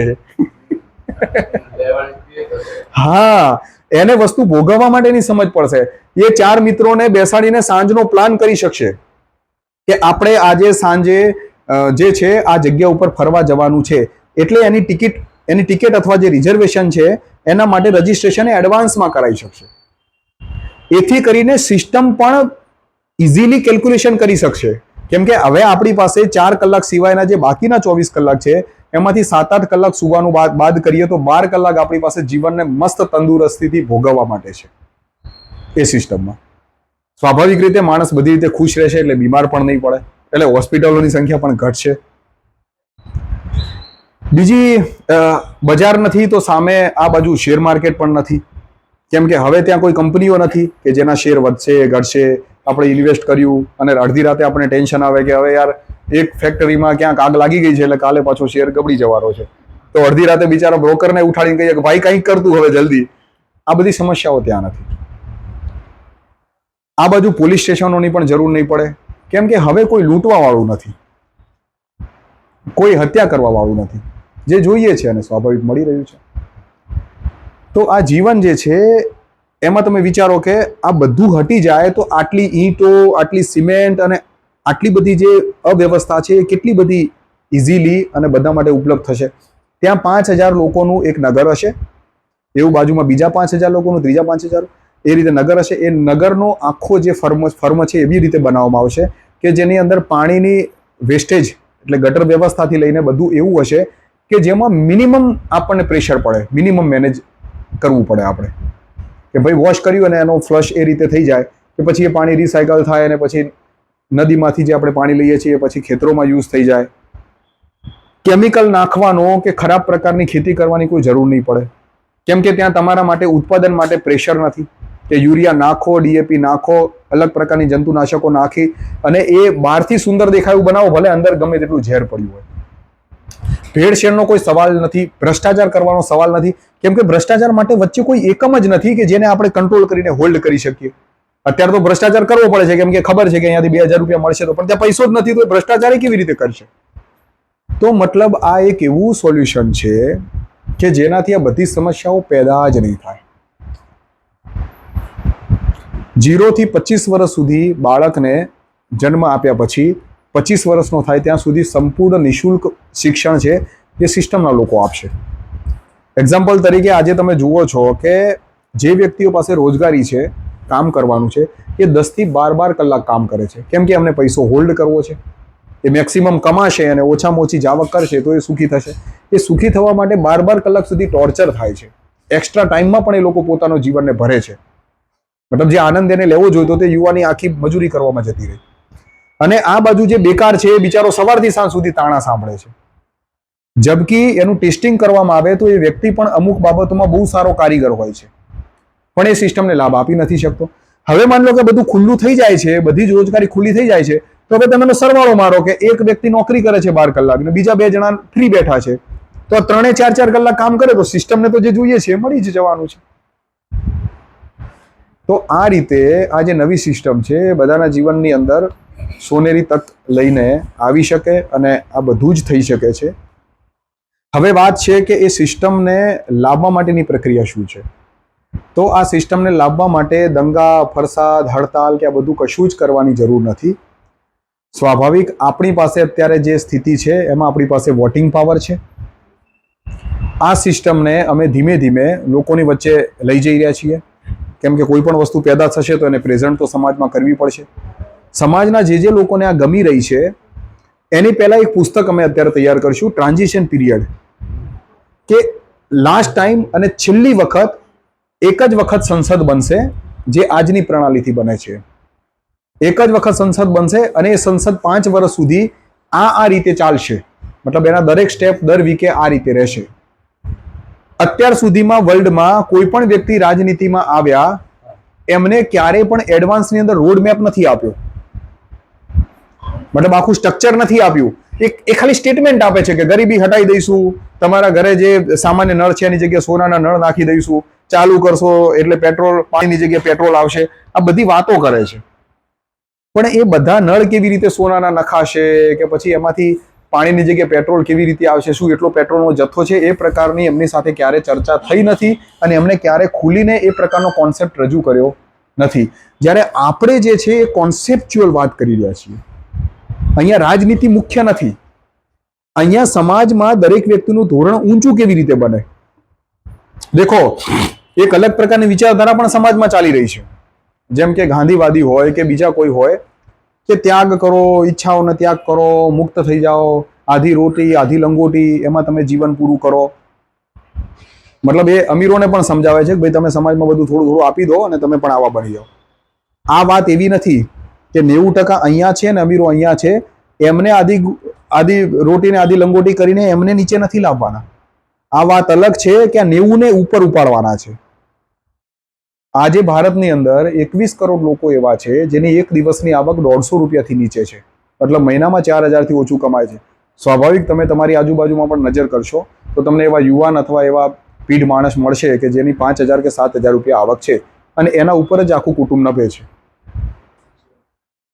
તો એ જે લોકો છે એ જે ડાર્ક ઝોનમાં છે, આ અંધકારને આપણે કેવી રીતે દૂર કરી શકીએ? શું એની અંદર આપણે કોઈ પરમાત્મા ઉપરથી ઉતરીને આવશે ને કરશે? નહીં. મકાન બનાવવા હશે તો આપણે જ બનાવવાના છે, પણ એ બનાવવા માટેની જે માંગ છે કે જે સત્તા છે આપણી હાથમાં નથી. આ રીતે આપણે હજુ કેદમાં છીએ, આપણે સંપૂર્ણ લોકશાહીમાં નથી. એ સિસ્ટમની અંદર દરેક વસ્તુની અંદર દરેક વ્યક્તિ માલિક હશે. એક્ઝામ્પલ તરીકે કે કોઈને એમ થાય કે કોઈ વ્યક્તિ નોકરી લઈ લેશે અને પછી એ પોતાની નોકરી નહીં છોડે તો પછી ત્યાં ભ્રષ્ટાચાર નહીં થાય, અથવા એ સર્વિસ બરોબર નહીં આપે તો પછી સિસ્ટમ એને કેવી રીતે સહન કરશે? તો કેમ કે ત્યાં સહન કરવાનો નિયમ જ નથી. ત્યાં ખુલ્લું છે અને દરેક વ્યક્તિ જે ઈચ્છે છે એ પ્રકારની એ ડિમાન્ડ કરે છે. તો જેવી ડિમાન્ડ તમે કરો છો, એટલે માની લો કે આ મોબાઈલ તમારી પાસે આવ્યો એક્ઝામ્પલ તરીકે, તો આ મોબાઈલ જે છે હવે કેમ કે ત્યાં બેસ્ટ ક્વોલિટીના જ હશે, 4-5 મોડલ જ હશે અને બેસ્ટ ક્વોલિટીના હશે, મતલબ એપલ 1.5-2 લાખ રૂપિયાનો જે આવતો હશે એ જ આવશે. અને તમે ચેક કરો તો જે 10,000 કે 15,000નો મોબાઈલ છે અને 2 લાખનો મોબાઈલ છે, એ બંનેના ગ્રામ વજન, ધારો કે આ 200 ગ્રામનો હોય ને 100 ગ્રામનો હોય, આમાં પ્લાસ્ટિક 200 ગ્રામ વપરાણું હોય, લોખંડ ને ટાઇટેનિયમ ને આ બધું થઈને, તો રિસોર્સિસમાં કોઈ લાંબો ફરક હોતો નથી. જે ફરક છે ટેકનોલોજીનો છે. કેમ કે ટેકનોલોજી પૂંજીપતિઓને પણ એ રીતે પ્રેશર કરે છે કે ભાઈ મેં આ ટેકનોલોજી શોધી છે તો હું આના મેક્સિમમ પૈસા કમાઈશ, એટલે એ મેક્સિમમ ભાવમાં એને મૂકે છે. અને એમ કે લોકો માટે નવું છે એટલે એ ઊંચા ભાવ આપીને પણ એને ખરીદે છે. એના કારણે ભાવમાં અસંતુલન છે, રિસોર્સિસના કારણે અસંતુલન નથી. તો આ 100 ગ્રામનો મોબાઈલ 200 ગ્રામનો બનશે ભાઈ, અને બેસ્ટ ક્વોલિટીનો બનશે. પછી ત્યાં આવા 50 પ્રકારના ચાર્જર નહીં હોય. મતલબ અમે તો બધું કેલ્ક્યુલેશન કરેલું છે કે 50% રિસોર્સમાં કેવી રીતે આ બધું કંટ્રોલ થઈ જશે, કેમ કે જે બાકીની 50% વસ્તુઓ જે બિલકુલ બેકાર છે એ આપણે આજે જનરેટ કરી રહ્યા છીએ. જેમ કે ઘરની અંદર 4 ચાર્જર હશે અલગ અલગ, વળી 4 મોબાઈલ હશે, એના માટેના અલગ 4 કવર હશે. આ બધું પેલામાં નહીં હોય. એક જ ચાર્જર હશે, બેસ્ટ ક્વોલિટીનું હશે. હવે એ 100 વોટનું ચાર્જર છે, એની જગ્યાએ માની લો કે સિસ્ટમ 200 વોટનું નવું ચાર્જર શોધે છે, તો એ જાહેરાત કરી દેશે કે ભાઈ આમાં અપડેટ આવ્યું છે પ્રોડક્ટમાં. તમારો એક રિસાયકલ યુનિટ હશે સિટીની વચ્ચે જ, જે પણ પ્રોડક્ટ જૂની છે એને તમારે ત્યાં જમા કરાવવાની અને નવી લેવાની. કેમ કે આપણી પાસે 12 કલાક છે, એટલે આપણે 12 કલાકમાં આ ટાઈમ તો કાઢી જ શકશું આપણે. અને કેમ કે આપણને અપડેટેડ વસ્તુ મળવાની છે, એટલે આપણે એના માટે કામ તો કરવાના જ છીએ.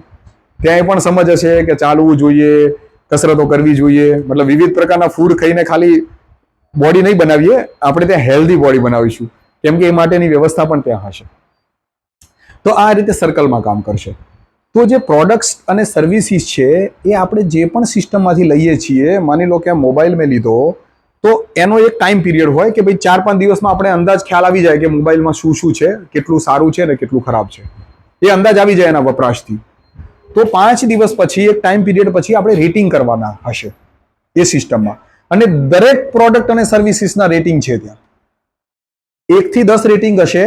તમે આને 4 સ્ટાર આપ્યા, મતલબ કોઈ પણ પ્રોડક્ટમાં 10% વધારે નેગેટિવ રેટિંગ આવ્યા, એટલે મતલબ કે 10 લોકોમાંથી એક વ્યક્તિ અસંતુષ્ટ છે. 10%નો મતલબ એવો કે 100 માંથી 10 લોકો અસંતુષ્ટ છે. તો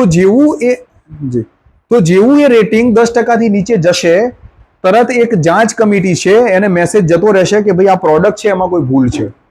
પછી જે રેટિંગ છે એની સાથે એમને કારણો આપ્યા હશે કે શું આમાં હાર્ડવેરમાં મિસ્ટેક છે, શું આની સ્ક્રીનમાં મિસ્ટેક છે, શું આની એપ્લિકેશનમાં મિસ્ટેક છે. કેમ કે જે માણસ એને ફેસ કરતો હશે, સ્વાભાવિક છે, તો સુખી રહેવા માંગે છે, એ તો આ સમસ્યા ઈચ્છતો નથી.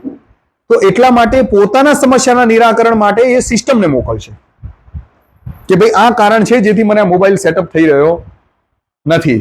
તો એ સિસ્ટમ જે છે એ એક આખું અલ્ગોરિધમ છે. એ અલ્ગોરિધમ એને કલેક્ટ કરશે, જેવી રીતે આજે કંપનીઓ રેટિંગ માંગતી જ હોય છે. પણ પ્રોબ્લેમ એ છે કેમ કે એ ખાલી રેટિંગ જ માગે છે, એમાં કંઈ લાંબા સુધારા વધારા કરતી નથી. અથવા સુધારા વધારા કરે તો એ અર્થશાસ્ત્રને ટાર્ગેટ રાખીને કરે છે કે ભાઈ આપણે આ કરશું તો આપણું વેચાણ વધારે થશે. તો એ વેચાણને કેન્દ્રિત જ સુધારા વધારા કરે છે. લોકોને સુખના કેન્દ્રમાં રાખીને નથી કરતી. ત્યાં સુખને કેન્દ્રમાં રાખીને પ્લસ માઇનસ થશે, જે પણ થશે. તો એનો મતલબ એ થયો કે એક એક વસ્તુના તમે પૂરા માલિક છો. કેમ કે તમે ત્યાં કહી શકો છો કે આ બદલાવ જોઈએ છે મારે, આ હું ઈચ્છું છું, એવું તમે ત્યાં કહી શકો છો દરેક સર્વિસ અને પ્રોડક્ટ માટે. એ રીતે માની લો કે કોઈ રાજનેતા છે, કોઈ વ્યક્તિ બન્યા. દેખો, પહેલી વસ્તુ તો એ શક્ય નથી કે માણસ ઇન્ટરેસ્ટ વગરનું કામ કરશે, કેમ કે એની સામે બધા જ રસ્તા ખુલ્લા છે. જે જોઈએ અત્યારના સમયમાં, જે મજૂરને જોઈએ અને જે રાજનેતાને જોઈએ, એ બંને વસ્તુ અહીંયા ભેદ છે. પણ પેલી સિસ્ટમમાં બધા માટે બધું જ ખુલ્લું છે. મતલબ મજૂર એ પણ માગી શકશે કે જે રાજનેતા માંગે છે. તો પછી હવે એ રાજનેતાને જે મળે છે એ મેળવવા માટે એ શું કામ રાજનેતા બનશે જેનો ઇન્ટરેસ્ટ નહીં હોય તો? એટલે માણસના જે આઈ છે, મતલબ જે આપણો સ્વ છે, એ પોતાની ધરીથી જે ખસી ગયેલો છે અને જે અલગ અલગ પ્રકારના રસ્તા અપનાવીને પોતાને નથી ગમતી એ સ્થિતિમાં જે જઈ રહ્યો છે, એ સ્વ ત્યાં કેન્દ્રિત રહેશે. મતલબ એ પોતે કેલ્ક્યુલેશન કરશે, એમ થશે કે મારે આર્ટિસ્ટ જ બનવું છે, તો બસ મારે આર્ટિસ્ટ બનવું છે. એટલે પહેલા તો એવું શક્ય નથી કે માણસ પોતાની જે ઇન્ટરેસ્ટ છે એ રમતને છોડીને એ બીજા ખેલના મેદાનમાં જાય, એવું બનશે નહીં. અને માની લો કે જાય પણ છે તો પછી ત્યાં સામે પબ્લિક છે.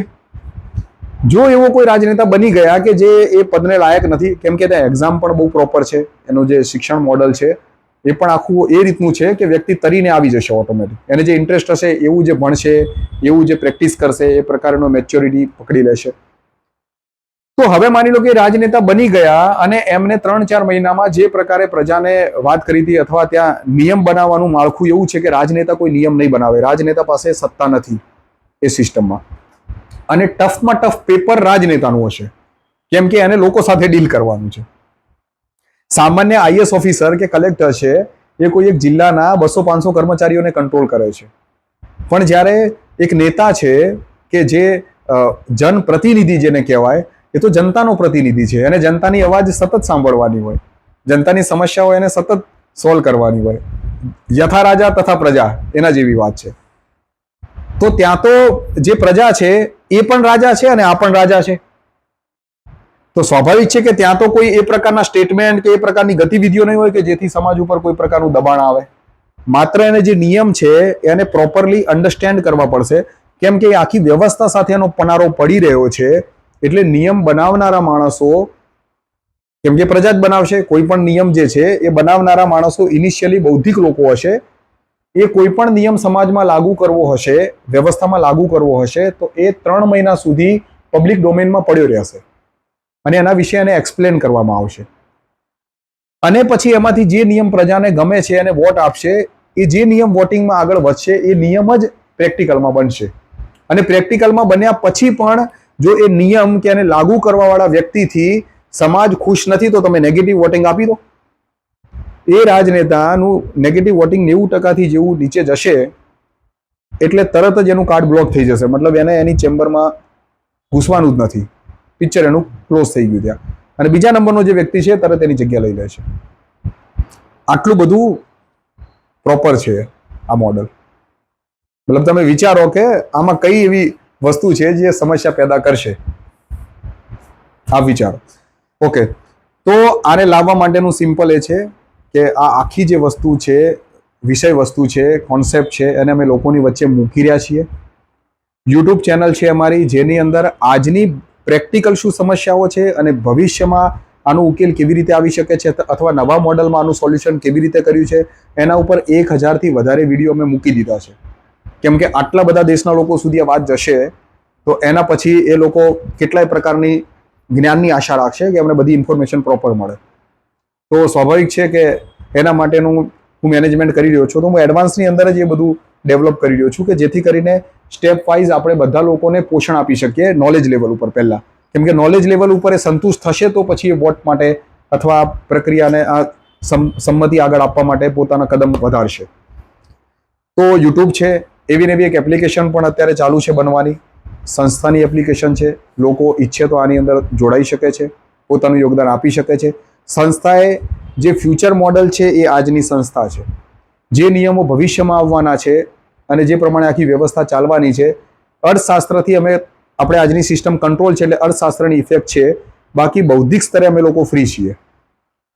અત્યાર સુધી ચાલનારી જે સંસ્થા છે જે પ્રમાણે લોકોને ઓર્ડર કરે છે કે એને કંટ્રોલ કરે છે, કે ઘણી વખત સામાજિક સંસ્થાઓ પણ લોકોનું શોષણ થાય છે, ઊંચું નીચું થાય છે, આ પ્રકારનું અમારી સંસ્થામાં કંઈ નથી. જે રીતે હું બેઠો છું, જે રીતે પ્રેમજીતજી બેઠા છે, એ જ રીતે બીજા વ્યક્તિ આવીને પણ પોતાની વાત રજૂ કરી શકે છે.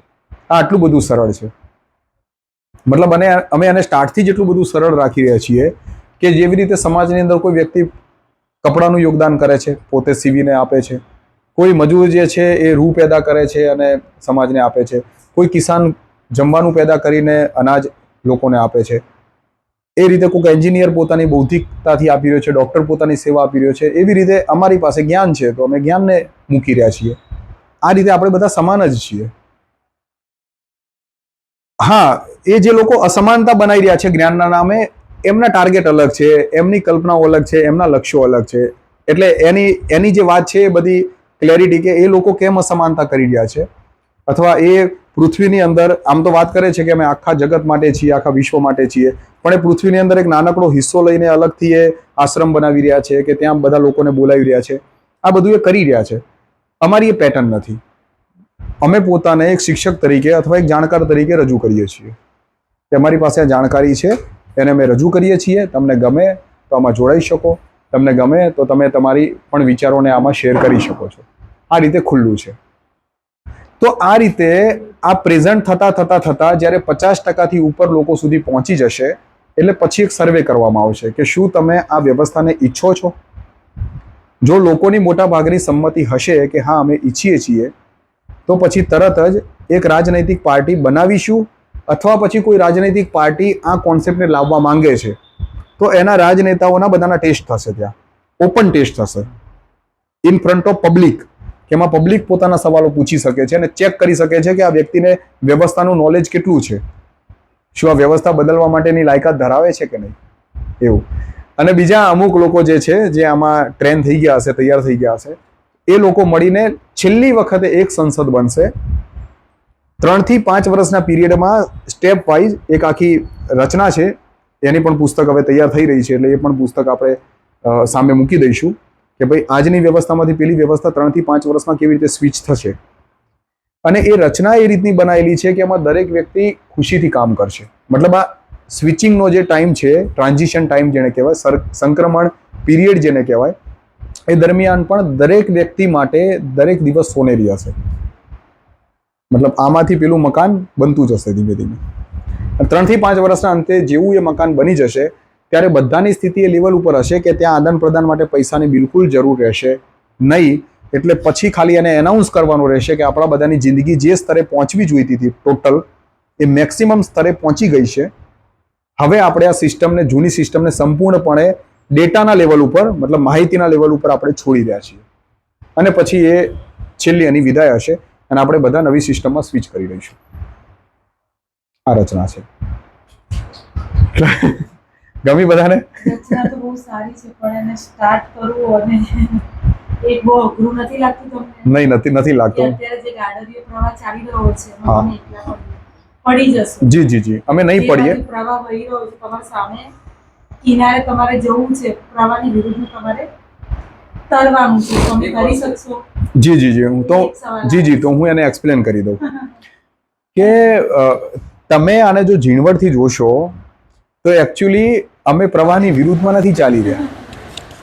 જે પ્રવાહ દરેક જીવ ઈચ્છી રહ્યો છે એ પ્રવાહમાં ચાલી રહ્યા છીએ અને એટલા માટે આવવું સંભવ છે.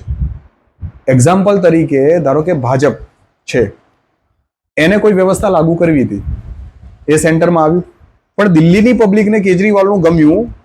કેટલું સાચું કેટલું ખોટું એ નેક્સ્ટ ટોપિક છે. પણ પબ્લિકને એમ લાગ્યું કે અમારું સુખનું સ્તર જે છે એ ભાજપ કરતા કેજરીવાલ વધારી શકે છે. એ બાબતમાં એ કન્વિન્સ થયા તો એમને મોકો આપ્યો ને કેજરીવાલને. તો જે વાત છે એટલી છે કે વ્યક્તિને સમજમાં આવવું જોઈએ. તમે મને એમ કહો કે કુમુદબેન, આપણે તમારી સ્થિતિથી બંને પ્રજાને લઈએ. બંને પ્રજાને એટલે કે જે વ્યક્તિ તમારાથી બૌદ્ધિક છે અથવા વધારે પૈસાવાળો છે એ વ્યક્તિને લઈએ એક પોઈન્ટ ઉપર, અને એક આપણે તમારાથી જે નીચી સત્તા અને શક્તિ અને પૈસો ધરાવે છે એને લઈએ, બુદ્ધિ ધરાવે છે એને લઈએ. હવે તમે ચેક કરો આને કે તમારાથી જે વધારે પૈસો ધરાવે છે એ સ્વાભાવિક તમારાથી બુદ્ધિશાળી હશે જ, કેમ કે એની પાસે એ પ્રકારની બધી વ્યવસ્થાનું નોલેજ હશે.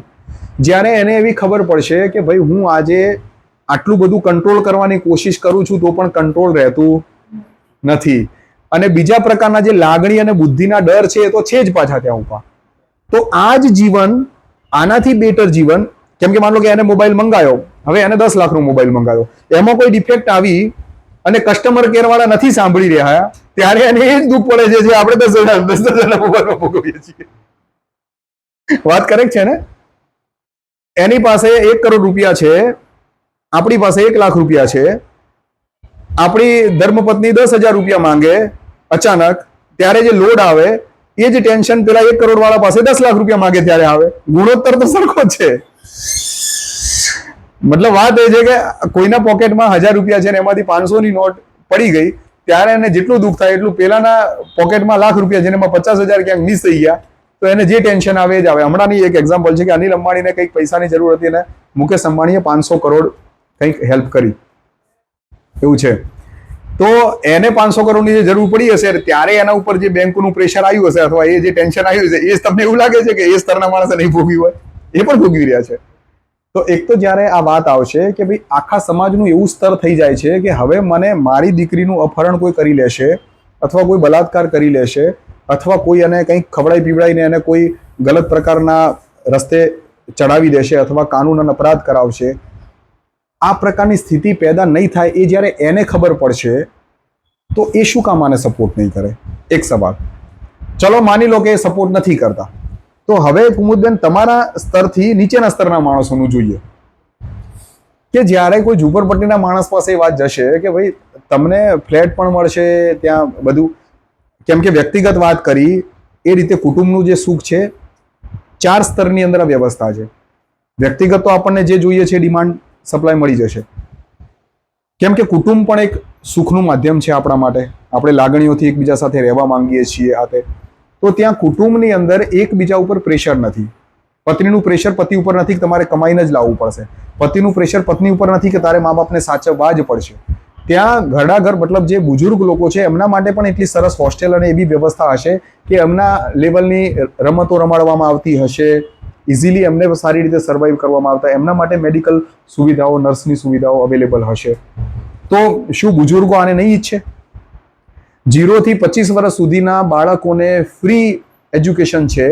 તો બાળકને આજે જે તકલીફ પડી રહી છે કે માની લો કે કિસાનનો દીકરો છે, પણ એનું જે કોમ્બિનેશન છે, એના જે તત્વોનું કોમ્બિનેશન છે, એનું જે અંદરનું સ્ટ્રક્ચર જે છે પ્રકૃતિ, એ માની લો કે ડૉક્ટર બનવા જેવું છે અથવા એક સાયન્ટિસ્ટ બની શકે એવું છે. તો આજનો સમાજ એમ કહે છે કે તારા પિતા કિસાન છે, એ તને જેટલું પોષણ આપે એ પોષણમાં જો તું ડૉક્ટર બની જાય તો ડૉક્ટર બન્યા પછી અમે પૈસા આપીને તારો લાભ લઈશું, પણ તું ના બને તો એમાં એ તારા કર્મને તારું તું જાણે. સિસ્ટમ એમાં કોઈ જવાબદારી લેતી નથી.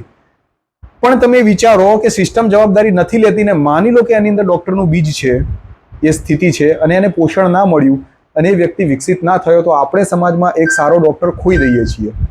સમજાય છે? આ રીતે આપણે સારા માણસોને ખોઈ રહ્યા છીએ આ અર્થશાસ્ત્રના કારણે. તો જ્યારે સિસ્ટમ એ બધાને પોષણ આપી રહી છે અને એક સ્તર ઉપર અપલિફ્ટ કરી રહી છે, તો શું એ બાળકો એ પ્રકારનું એજ્યુકેશન, એ પ્રકારની સ્વતંત્રતા નહીં ઈચ્છતા? યસ. સંબંધોનું સમીકરણ એવું છે કે આજે આપણે વાડા તાડા, નાનકડા, અલગ અલગ ગોળ, અલગ અલગ સમાજ સમુદાયમાં આપણે વિભાજિત છીએ. કલ્ચરની અંદર ઘણી વખતે બાળક અને બાળકીઓ, મતલબ છોકરા અને છોકરીઓ પોતાના જે કલ્ચરલ વે હોય એનાથી હટીને કંઈક નવું કરવા માંગે છે, તો સમાજ એને સપોર્ટ નથી કરતો. વ્યક્તિગત કુટુંબ પણ એને સપોર્ટ કરી શકતું નથી. આ સ્થિતિમાં ત્યાં કેમ કે બધી જ સ્વતંત્રતા છે અને ત્યાં એક વચ્ચે એક સેન્ટ્રલાઇઝ યુનિટ છે કે જેની અંદર દરેક વ્યક્તિનું પ્રોફાઇલ હશે. માનો કે આપણા જેટલા પણ યુવાનો છે અને યુવતીઓ છે તે બધાનું ઓનલાઈન પ્રોફાઇલ હશે. એને શું ગમે છે, એને કેવા પ્રકારનું પહેરવેશ ગમે છે, એની હાઇટ કેવી છે, એનો લુક કેવો છે, એનું ઇન્ટરેસ્ટ કેવો છે, એ બધું હશે. અને સાથે જ્યારે એ પરણવા લાયક થઈ જાય, મતલબ એ જાતે વ્યક્તિ નક્કી કરશે કે મારે મેરેજ કરવા છે, તો એ વખતે એ સિસ્ટમની અંદર પોતાની ડિમાન્ડ નાખશે કે મારે આવો છોકરો, આ ટાઈપનો, આવો એજ્યુકેટેડ અને આ પ્રકારનો ઇન્ટરેસ્ટ ધરાવતો હોય એ મને આપો. અને ત્યાં ટેકનોલોજી છે ને એ સેકન્ડ નંબરે છે, હ્યુમન પહેલાં છે. આજે શું થયું છે કે ટેકનોલોજી અપ થઈ ગઈ છે એટલે માણસો બેકાર થયા છે, એને શોષણ કરી લીધું છે. ત્યાં ટેકનોલોજીનો આપણે ઉપયોગ કરશું આપણા સુખ માટે, મતલબ ત્યાં હ્યુમન ઉપર છે. પહેલાં ફર્સ્ટ પ્રાયોરિટીમાં હ્યુમન છે, પ્રકૃતિ છે, આ બધું સંચાલન છે અને ટેકનોલોજીનો માત્ર આપણે ઉપયોગ કરીશું. તો ત્યાં એઆઈ છે, એને પોતાના ડેટા નાખ્યા કે મારે આ ડિમાન્ડ જોઈએ છે. એ જેવી એને ડિમાન્ડ નાખી સંબંધ માટે, ત્યાં સામે એના નજીકમાં જે પણ બેસ્ટ એને મેચિંગ અવેલેબલ હશે એ એને મેચિંગ ત્યાં આવી જશે અને એ મેસેજમાંથી ઈચ્છે કે મારે આને રિક્વેસ્ટ મોકલવી છે તો એ બધાને રિક્વેસ્ટ મોકલી શકશે. તરત સામે એ જે યુવાન છે એને એક્સેપ્ટ કરશે, એક મિટિંગ થશે અને બંને જ વ્યક્તિઓ નક્કી કરશે કે એમને જોડાવું છે કે નહીં. સ્વાભાવિક રીતે સિસ્ટમને તો એનાથી કોઈ પ્રોબ્લેમ ના હોવી જોઈએ જે આજની સિસ્ટમમાં છે. તો ત્યાં ઇમોશન જે છે એની પણ ડિમાન્ડ છે. માની લો કે કોઈ પિતા છે, એના કોઈ એક્સિડન્ટની અંદર એનું બાળક ગુમાવાઈ ગયું, તો એ પોતાની એ પણ ડિમાન્ડ નાખી શકશે કે મારે કોઈ એવો દીકરો હોય કે જે 25 વર્ષનો હોય અને ફેમિલીમાં જો બુઝુર્ગને ઈચ્છતો હોય તો હું પણ એવી ફેમિલીમાં રહેવા માંગુ છું. પછી તમે ત્યાં જાઓ તમને ના ફાવે તો તમે તો સ્વતંત્ર જ છો બધી રીતે, પણ લાગણીના પણ આદાન પ્રદાન ત્યાં પ્રોપર રીતે થશે. કેમ કે તમારા ઇન્ટરેસ્ટ બેઝ ઉપર આ સિસ્ટમ છે, તો તમને જે રસ છે એ પ્રકારના તમે કામ કરશો, એ પ્રકારના તમે વિચારો ધારણ કરશો, એ પ્રકારનો મતલબ જ્ઞાનના સમુદાયમાં રહેશો, કામના સમુદાયમાં રહેશો. એટલે સ્વાભાવિક છે કે ત્યાં જે માનસિક જે આદાન પ્રદાન છે એ પણ એકદમ ઇઝી છે, ખુલ્લું છે. તો ત્યાં તમે સાયકોલોજીકલી પણ એકદમ હેપી રહેશો. અને જે આત્મા છે આપણી, એ ઓબ્વિયસલી આ બધું ભેગું થઈને બને છે. મતલબ શરીરમાં તાવ આવશે એટલે એવું નથી કે આત્મા એકદમ ઉજ્જવળ રહેશે, એ પણ ઢીલો પડી જાય છે. એ તમારા જે પોતાની સમસ્યા છે એના ઉપર કરો. इसकी ये जो नया व्यू अपने सामने आ रहा है उसकी समझ बहुत गहरी है और पूरी भलाई की, पूरी मानव समाज के लिए है. क्या उसमें किसी का व्यक्तिगत या किसी ग्रुप का स्वार्थ नहीं है. पूरी समाज मतलब कि यहाँ तक कि प्राणी और जीव जंतु को हमने शामिल कर लिया. हमारी संस्कृति पूरी वर्ल्ड में इतनी ऊंची है कि हम नदी नालों को पूछते हैं, पत्थरों को पूछते हैं, जीव जंतु को पूछते हैं, सभी आ गया है. जितना अस्तित्व में है सबकी हम पूजा करते हैं. इतना हमारा देश महान है और वास्तव में उस महानता के कारण हमारे अंदर जो गहराई है, जो हमारी समाज है, समझ है, वो सबके लिए कॉमन है और इनका जो व्यू है उसी पर है। आज ये नई व्यवस्था की लाने की जो बात कर रहे हैं भाई साहब जी, तो वो उसकी जो नींव उसी पर है कि सबका भला, सबका सुख। जैसे एक प्रार्थना होती, मंगल सबका हो, सबका मंगल, मेरा मंगल, तेरा मंगल, जल थल नभ का सबका मंगल, इस दुनिया में जितने भी प्राणी हैं सारे अस्तित्व का मंगल। तो ये मंगल की भावना से ही हो रहा है ये सब। क्या अब हम अपना पुराना जो बैकग्राउंड पकड़ के बैठते हैं तो उसमें कोई चेंज आने की व्यवस्था नहीं है, लेकिन इस बैकग्राउंड में हमारी क्या समस्याएं, कितने दुख हैं। हम अपने परिवार में भी दुखी हैं, समाज में भी दुखी हैं, व्यक्तिगत तौर से भी दुखी हैं, कहीं जाओ तो कोई पूछताछ नहीं है। तो ये जो नेगेटिव पॉइंट हमारे जितना समझ में आएंगे उतने हम इस पॉजिटिव व्यवस्था को समझ सकेंगे। लेकिन हमको खाना पीना मिल गया, बस क्या भाई मारू घर में मुँह भली कहते हैं ना, मुझे पड़ोसी से क्या मतलब, मेरे को खाने मिल गया ना। तो अभी ऐसे लोग ज़्यादा हैं क्या, कॉमन नहीं देखते हैं, अभी अपना अपना व्यक्तिगत स्वार्थ देखते हैं। आज देखो ना घर की जो परिस्थिति है, सामूहिक परिस्थिति है, कुटुंब था, वो टूटते जा रहा है। उसका मतलब ये कि हम व्यक्तिगत विचारधारा में आ रहे हैं। और जो यहाँ इनकी जो बात है सामूहिकता, एकदम पूरे वर्ल्ड को लेकर के, यूनिवर्सल को लेकर के, अब उस बात को समझने के लिए अपना माइंड इतना होना चाहिए कि हम घर वालों को एक्सेप्ट नहीं करते तो वर्ल्ड को कहाँ से एक्सेप्ट करेंगे। सीधी सी बात है। आज मैं मेरे भाई को, मेरे बच्चे को एक्सेप्ट नहीं, जो मेरा खून है, जिसको मैंने पैदा किया, जिसके लिए मैं तड़पता हूँ। माँ बच्चे के लिए कितनी तड़पती है, माँ जैसा पात्र दुनिया में कोई नहीं है, लेकिन उसको भी कहाँ मिलता कुछ भी। तो आज की जो व्यवस्था की नेगेटिव पॉइंट है उसमें से अपने बाहर निकलेंगे तो इनका पॉइंट समझ में आएगा अपन को। लेकिन नेगेटिव लोगों को कम दिखता है। हमारा देश क्या है, अंधश्रद्धा, मान्यता, रीति रिवाज, परंपरा, इसमें से बाहर ही नहीं निकलता है। और जो हम जिसको नंगा भूखा कह रहे हैं वो तो और इसमें घुसा हुआ है, भगवान तारू भलू कर से आपको करी नाग जी। तो वो क्या है कि सब प्रॉब्लम है, लेकिन रास्ता भी निकलता है जब जागृति आएगी। मैंने बोला ना, जब नेगेटिव समझ में आएगा तो आप पॉजिटिव की तरफ जाएंगे। अभी नेगेटिव समझने की जरा बहुत पीछे है, मतलब कि वो है काम बहुत अच्छा, लेकिन बहुत कठिन है और टाइम भी लेगा। और टाइम का क्या है कि कोई फिक्स नहीं टाइम होता है। आज परिस्थिति बदलती है, जिसको अपने बोलते हैं ये प्राकृतिक परिस्थिति बदलती है, हमारी मेंटालिटी बदलती है, हर क्षण परिवर्तन हो रहा है। और अचानक क्या परिवर्तन हो जाएगा वो भी फिक्स नहीं है। तो अचानक कभी ऐसा परिवर्तन हो जाए कि हमारी मेंटालिटी भी बदल रही है और ये जो संजोग परिस्थिति है वो भी बदल रही है, तो बहुत जल्दी भी हो सकता है। पर जितनी हमारी सजगता, समझ होगी और इसके तरफ जो नेगेटिव अपना जो व्यू है वो बढ़ेगा, तो इस तरफ जाएंगे हम लोग। अभी जैसे हम लोगों को मतलब कि रिजिड जैसे हो गए, अपने देश अपना कहते हैं रिजिड में ही जीता है क्या। ऐसी खुली हवा में और खुली स्वतंत्रता में कोई बोल भी नहीं सकता है। अपने तो अपने आपस के लोग बैठे हैं तो इस तरह से अपने मन की बात कर रहे हैं, लेकिन दूसरों के सामने नहीं बोलेंगे ऐसी बात। ये तो खुले दिल से बोलने की बात है। हम अपने घर में नहीं बोल सकते, अपने दोस्त को नहीं बोल सकते, तो कहाँ से चेंज होगा। इतना मतलब कि अपन क्लोज माइंड है, इतना ओपन माइंड हो जाइए हमारा कि मेरा बच्चा है या कुछ भी है, सच तो सच बोलने का है। तो इतनी अपने अंदर वो क्या बोलते है नहीं अपने अंदर अभी चाल से हसन जवाब देने, बस ऐसा ही है, चाल से फाव से नहीं, गुजराती में केवल। पहले तो मैं इस बात से काफी राजी हूँ कि दादा की उम्र 85 ईयर है, 80 प्लस है। हाँ। और मतलब वो इतने हेल्दी है, मुझे हो रहा है कि मेरा बुढ़ापा इनके जैसा हो। उसका कारण क्या है, उसका कारण मैं बताऊं आपको। जो बोलते हैं ना अपने क्रिएटिव वर्क, जी जी जी, क्रिएटिव वर्क है ना, वो आपके अंदर है ना, तो आप 100 साल भी आराम से जी सकते हैं। और मेरे अंदर वो चीज है, मैं नाच भी सकता हूँ, गा भी सकता हूँ, कोई भी काम हो कर सकता हूँ, छोटे से छोटा भी कर सकता हूँ, कुत्ता भी लगा सकता हूँ। और दादा आप ये आशा रखिए, मतलब अभी तो सिर्फ एक अच्छी संभावना को देखते हुए हम अच्छी अपेक्षा कर सकते हैं। नहीं, आप अपेक्षा रखो कि भविष्य में ये व्यवस्था आए और सबका बुढ़ापा आपके जैसा हो। अरे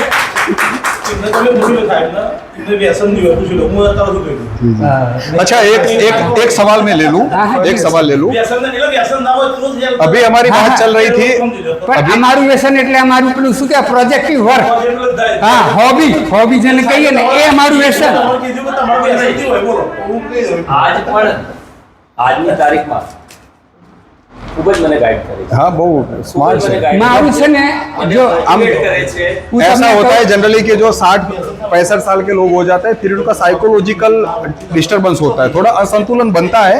वो बेसिकली फिजिकल जो वर्क होता है या फिजिकल जो कैपेसिटी डाउन होती है इससे होता है, लेकिन ये इनकी स्ट्रेंथ तो अभी भी ओके चलो मैं एक ना सवाल ले लेता हूँ। अभी इन्होंने पूछा था कि ये जो है व्यवस्था वो कब आएगी, तो मैं आपको एक थोड़ा अंदाज दे दूं कि हम लोग इसको ऐसे पेश कर रहे हैं कि ये 2029 में ये व्यवस्था के लिए राजकीय पूरा स्तर बन जाएगा। अच्छा हाँ 2029 मतलब 29 साल। સુધી અને और इसके बाद में 3 से 5 साल का ट्रांजिशन पीरियड, तो ऑलमोस्ट ये 2035 तक ये नई व्यवस्था पूरी लागू हो जाएगी ऑलमोस्ट। ऐसा है। अच्छा ये 2029 तक कैसे होगा, तो इसको अलग अलग लेवल पे मैं आपको एक्सप्लेन कर देता हूँ। एक तो मैं अभी बीच में थोड़ा समझा रहा था, जो कि इसके बाद में क्वेश्चन आंसरिंग हो गई तो थोड़ा रिदम साइड चला गया। मैं इस पॉइंट को फिर से रिपीट करता हूँ कि 2 तरीके होते हैं सिस्टम में किसी भी कॉन्सेप्ट को रखने के। एक होता है इंजीनियरिंग मोड और दूसरा होता है ऑपरेटिंग मोड। इंजीनियरिंग मोड का मतलब होता है कि जहाँ पे स्पेस नहीं है, मतलब जो लोग इस चीज़ को समझ नहीं पा रहे हैं उनके साथ में व्यक्तिगत रूप से चर्चा करना, और उनके अंदर जो जहाँ पे समझ में जो लिंक नहीं जुड़ पा रही है उसको धीरे धीरे बातचीत करते करते उनको ये एहसास कराना कि ये सच है और ये गलत है, मतलब ये डायरेक्शन गलत है, ये हाँ उस गुत्थी को क्लैरिफाई करना, हाँ वही तो- इसके लिए डायलॉग करना पड़ता है। दूसरा एक होता है ऑपरेटिंग मोड। ऑपरेटिंग मोड चलता है ज़्यादातर मोनोलॉग पे, कि हमने कुछ प्रोजेक्ट तैयार किया, कोई कॉन्सेप्ट तैयार किया और उसको हमने लोगों के सामने पेश कर दिया, तो सामने 10 में से 5 लोग 4 लोग डिपेंड ऑन कि वो जगह कैसी है, वहाँ का कल्चर कैसा है, वहाँ का माहौल कैसा है, पूरा ऑल ओवर लोगों के एजुकेशन का स्तर कैसा है, इसी हिसाब से, क्योंकि अपना देश तो इतने सारे राज्यों से बना हुआ है, तो सब जगह पे उनके स्तर पे ज़्यादातर कुछ लोग हैं वो इसको समझ लेंगे। और व्यक्तिगत स्तर पे जब बेनिफिट की बात आती है तो हर एक व्यक्ति इसको समझेगा ही कि भाई मुझे तो ये नई व्यवस्था में ये वाले लाभ common है मिलने सबके वाला है, लिए। तो ये कॉमन है सबके लिए।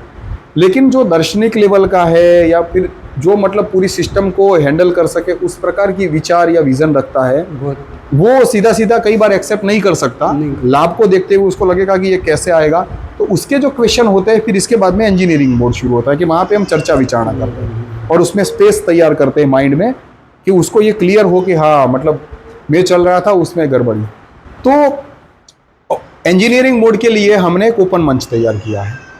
ओपन मंच मतलब वर्ल्ड में पहली बार ऐसा मंच जहाँ पे सामाजिक व्यक्ति अपने विषय को लेके आए और अपने विषय की पूरी बात रखे, क्योंकि समाज में 4 प्रकार के लोग होते हैं। एक है शरीर तल का व्यक्ति जो कि किसान है, पशुपालक है, इस प्रकार का। मैंने दूसरा है वो मनोस्तर का व्यक्ति जो कि एक फैमिली बनाता है, 2-4 लोगों से बातचीत कर सकता है, बिजनेस कर सकता है वगैरह। तीसरा एक व्यक्तित्व है सामाजिक व्यक्तित्व, जो समाज से सुख से सुखी, दुख से दुखी, इस प्रकार का उसका स्पेस होता है, मतलब फैमिली से थोड़ा बड़ा स्पेस होता है। वो रास्ते में जाएगा, किसी को कोई तकलीफ हुई होगी तो उसका दिल जलेगा, उसको सपोर्ट करने आ जाएगा, दान करेगा, व्यवहार करेगा, कोई ना कोई ढंग से समाज को अपडेट करने की कोशिश में लगा होगा। ये प्रकृति में पैदा होता है, ये नेचर है कि इसमें इस प्रकार के व्यक्ति पैदा होते हैं, तो वो सामाजिक स्तर का व्यक्ति है। और एक है चेतनात्मक स्तर का व्यक्ति, मतलब जड़ और चेतन इन दोनों को समझता है, पूरी सिस्टम को समझता है और वो उसके अनुरूप काम करता है। तो जो सामाजिक स्तर के व्यक्ति है और चेतनात्मक कक्षा के व्यक्ति है वो पूरे समाज में बदलाव लाने के लिए सक्षम होते हैं, क्योंकि जो शरीर के अंदर का व्यक्ति होता है वो ज़्यादातर मजदूरी करता है, अपनी सेवा देता है और एक लिमिटेड फ्रेम में वो अपना जीवन कंप्लीट कर देता है। उसमें जबकि चेतनावान और सामाजिक कक्षा के लोग समाज में घूमते रहते हैं और वो अपनी बातों को प्रकट करते रहते हैं। तो कुछ सामाजिक लोग ऐसे होंगे जिनको एक बार में ये रखा तो फिर उसके रिलेटेड वो कुछ ऑथेंटिक क्लैरिटी मांगेंगे, कुछ बात करेंगे। तो ये सारी क्लैरिटी को करने के लिए एक तो हम इजीली अवेलेबल है अभी 24/7, कोई भी हमें फ़ोन कर सकता है, बात कर सकता है मुझसे, प्रेम जी से, दोनों से। दूसरे मित्र है जो उस स्तर पे तैयार हो रहे हैं तो उनसे भी फ्यूचर में वो बात कर सकेंगे। और एक यूट्यूब चैनल है जिसके अंदर 1000 से ज़्यादा वीडियो है, उसमें लगभग 300 से 400 तो लाइव मंच है, ओपन मंच। ओपन मंच इसलिए है कि जो सामाजिक स्तर का व्यक्ति है वो जब इस समाज में कोई बदलाव लाना चाहता है तो वो अपने हिसाब से जो समस्याओं को देखता है उसको सॉल्व करने की कोशिश करता है। तो वो कुछ कॉन्सेप्ट फिक्स करता है कि जैसे ऐसा हो जाएगा तो पूरी दुनिया बदल जाएगी। उसकी भावना ये रहती है कि समाज में बदलाव आए और सब लोग सुखी हो, ये भावना उसकी रहती है। तो वो जो कॉन्सेप्ट लेके घूम रहा है, कई बार ऐसा होता है कि अगर वो कॉन्सेप्ट समाज में बदलाव नहीं ला सकता है तो वो 20-30 साल तक मेहनत करता है और बाद में उसको ये दुख होता है कि मैंने अपनी पूरी जिंदगी लगा दी लेकिन समाज में बदलाव नहीं आया। तो एक तो ये बात है। दूसरी हमारी तरफ से ये बात है कि जब हमारे पास एक कॉन्सेप्ट है जिससे पूरे समाज में बदलाव आ सकता है तो वो कॉन्सेप्ट भी उसके तक पहुंचे, तो ये दोनों का मिलाप हो और एक प्रॉपर डिस्कशन हो, इसके लिए हमने ओपन मंच बनाया है। तो ओपन मंच में हम समाज के सभी व्यक्ति को इनवाइट करते हैं और ज्ञानियों को इनवाइट करते हैं जो कोई भी ऐसी बात करे कि भाई मैं इस विषय का जानकार हूँ और ये जानकारी समाज में पहुंचेगी तो उससे बदलाव आएगा।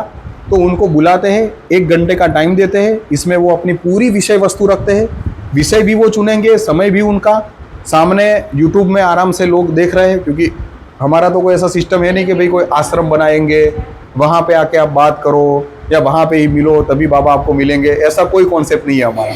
सिंपल सीधी सी बात है, हम भी आप में से एक है, ये ओपन मंच भी सबका ही है, सारे जिसको इच्छा है वो आए और अपनी बात रखे। तो इससे क्या होगा कि ये कॉन्सेप्ट उस तरह के लोगों को जाएगा।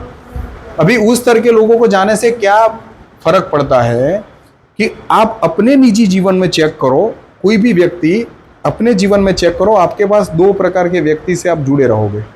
एक तो कि जब भी आप किसी भी पैसे की समस्या को लेकर पीड़ित होंगे तो आपको कोई ऐसा साथी चाहिए जो आपको इकोनॉमिकली हेल्प करे।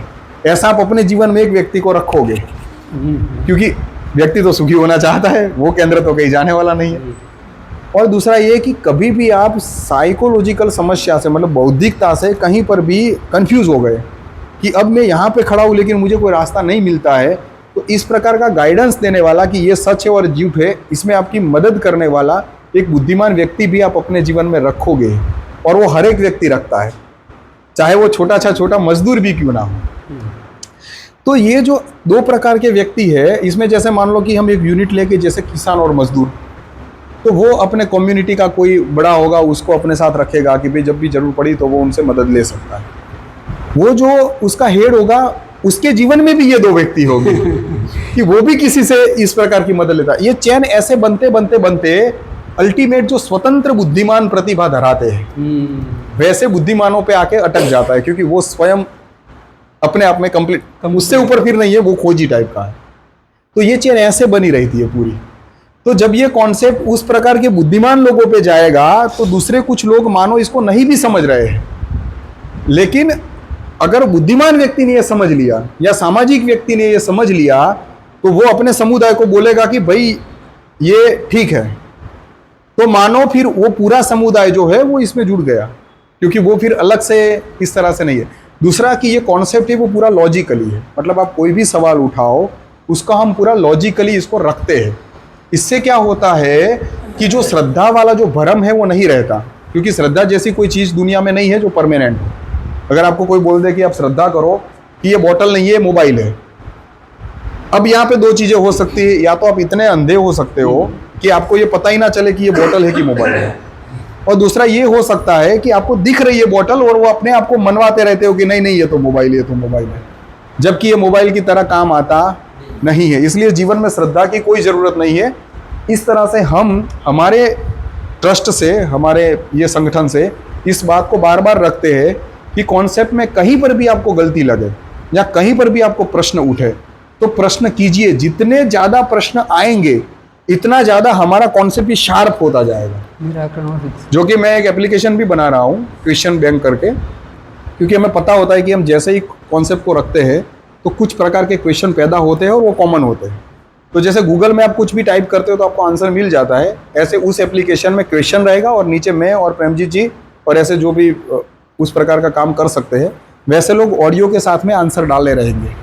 तो मतलब जब ये कॉन्सेप्ट धीरे धीरे लोगों में फैलता जाएगा तो फिर जो प्रश्न पैदा होने वाले हैं इसकी हम एडवांस में सारा तैयार करके रख देंगे, जिससे 150 करोड़ लोगों तक ये जल्दी से पहुंचे, मतलब बार बार ये रिपीट ना हो, है ना। तो इस तरह से यूट्यूब चैनल है, इंस्टाग्राम है, ये फेसबुक हमारा लाइव चलता है वो भी है। व्हाट्सअप के अंदर भी ग्रुप बनाए हुए हैं, उसमें भी लोग जुड़ सकते हैं। बहुत सारी चर्चाएं कंटिन्यूअस व्हाट्सअप में होती रहती है और वो फ्रीडम से होती है। क्यों?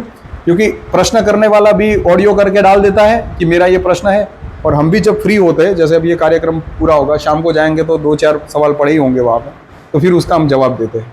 क्वेश्चन बैंक बनने के बाद में, एप्लीकेशन बनने के बाद में ये काफ़ी सरल हो जाएगा। लेकिन ये फिर हम शिविर भी लगा रहे हैं इसके, संपूर्ण समाधान व्यवस्था को गहराई से जो समझना चाहते हैं, उस प्रकार के सामाजिक व्यक्ति जो कि चाहते हैं कि समाज में बदलाव आए, स्वाभाविक रूप से वो इस ज्ञान को लेना चाहेंगे।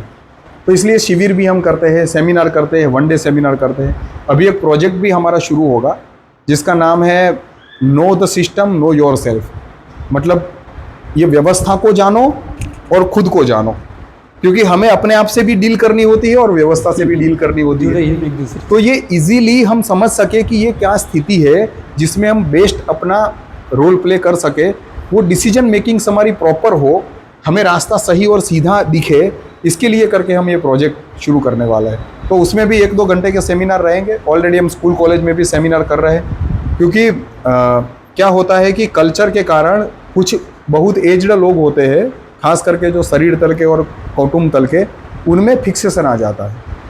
वो जल्दी से खुद भी चेंज नहीं होते और चेंज करने की कोशिश भी नहीं करते, और क्योंकि उनकी श्रद्धा, उनके भाव, उनके जो दर्शन है वो इस तरह से जुड़े हुए होते हैं कि हम भी नहीं चाहते कि हम उनको हिलाएं, तो उनको ऐसे ही रख रहे हैं हम। लेकिन युवाओं में ये बात जाएगी तो युवा बहुत अलग अलग ढंग से टेक्निकल भी इसको सोच सकेंगे, और अभी से ही वो आने वाली फ्यूचर सिस्टम के लिए अपना योगदान देने के लिए कुछ ना कुछ प्लान बनाएंगे। तो इसलिए हम युवाओं में ज़्यादा जा रहे हैं। तो कॉलेज और स्कूल में ये जा रहा है।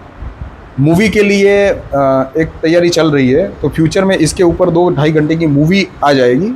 फिल्म आने के बाद में ये एकदम इजीली समझने को रेडी हो जाएंगे, मतलब इजीली पूरा समझ सकेंगे। तो ऐसे करके हर एक भाषा में पहुंचेगा। हाँ बिल्कुल, वो भी मैंने बताया, लेकिन यहाँ पे वीडियो में बता देता हूँ कि ऑलरेडी ये 5 भाषाओं में तो चल रहा है, क्योंकि प्रादेशिक भाषा जो है वो काफ़ी दिक्कत करती है। ज़्यादातर लोग अपनी लोकल लैंग्वेज से जुड़े हुए होते हैं, तो वो नेशनल लैंग्वेज को, इंटरनेशनल लैंग्वेज को, इंग्लिश वगैरह को नहीं समझ पाते। तो प्रादेशिक भाषा में ULM स्पेस करके हिंदी, तो जैसे वो हिंदी में उसका सारा डिटेलिंग होगा। ULM स्पेस गुजराती करके सर्च करोगे तो गुजराती में होगा। वो चैनल अपनी शुरू होने वाली है। बाकी इसके अलावा ULM Bengal, ULM English, ULM Russia, ULM Punjabi, इन सब का काम हो चुका है। उन सब में वीडियोस पड़े हुए हैं। ULM मलयालम भी शुरू हो गया है। तो मतलब तमिल, मतलब उस तमिलनाडु और केरला तरफ के जो लोग हैं उनकी भाषा तो एकदम विपरीत है, वो भी इस कॉन्सेप्ट को धीरे धीरे समझने लगे हैं। देखो, ये सबका सामूहिक है, सबने इसका लाभ लेना है, सबने अपना योगदान देना है, और सबने ये ज़िंदगी को मौज से जीनी है। कोई ऊपर नीचे नहीं है। हम खुद भी जब इस सिस्टम को फैलाते हैं, तो जैसे मैंने पहले भी बोला कि हम अपने आप को शिक्षक और एक जानकार के रूप में पेश करते हैं, क्योंकि हम भी समानता वाला पूरा आनंद लेना चाहते हैं। तो हम भी ये नहीं चाहते कि हमारे कारण कोई अपने आप को डाउन फील करे कि भाई उसके पास ज्ञान नहीं है, हम कुछ ज़्यादा ज्ञानी है, इस प्रकार का डाउन फील ना करें। इसलिए हम एज ए टीचर ही पेश होते हैं।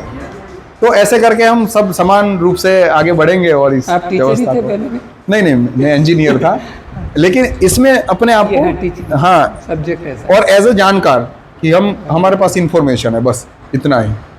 तो वो असमानता ना बने, और हम समाज को जितना मतलब अभी से उस स्थिति में ले जा सके जहाँ पे सब समान होंगे और सब खुश होंगे, अपना अपना जो बेस्ट है वो देते होंगे, मिलजुल के रहते होंगे, वो वाली स्थिति को हम बना सके अभी से अपनी कोशिश करके।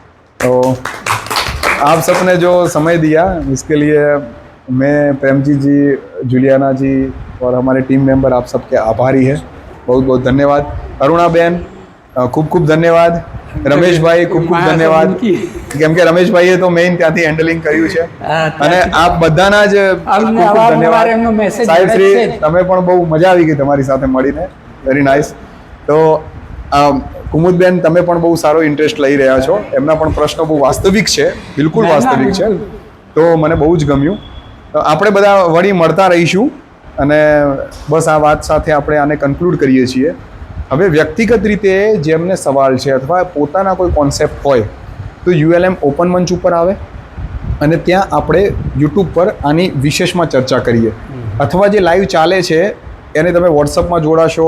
इसमें मेरा एक सवाल ये है कि ये आप नई व्यवस्था जो है उसमें धर्म का क्या रोल रहेगा? जी जी, धर्म है वो वहाँ पे व्यक्तिगत रहेगा, क्योंकि वैसे भी धर्म जो है वो व्यक्तिगत विचारधारा है. बहुत सारे पंथ है, बहुत सारे संप्रदाय है.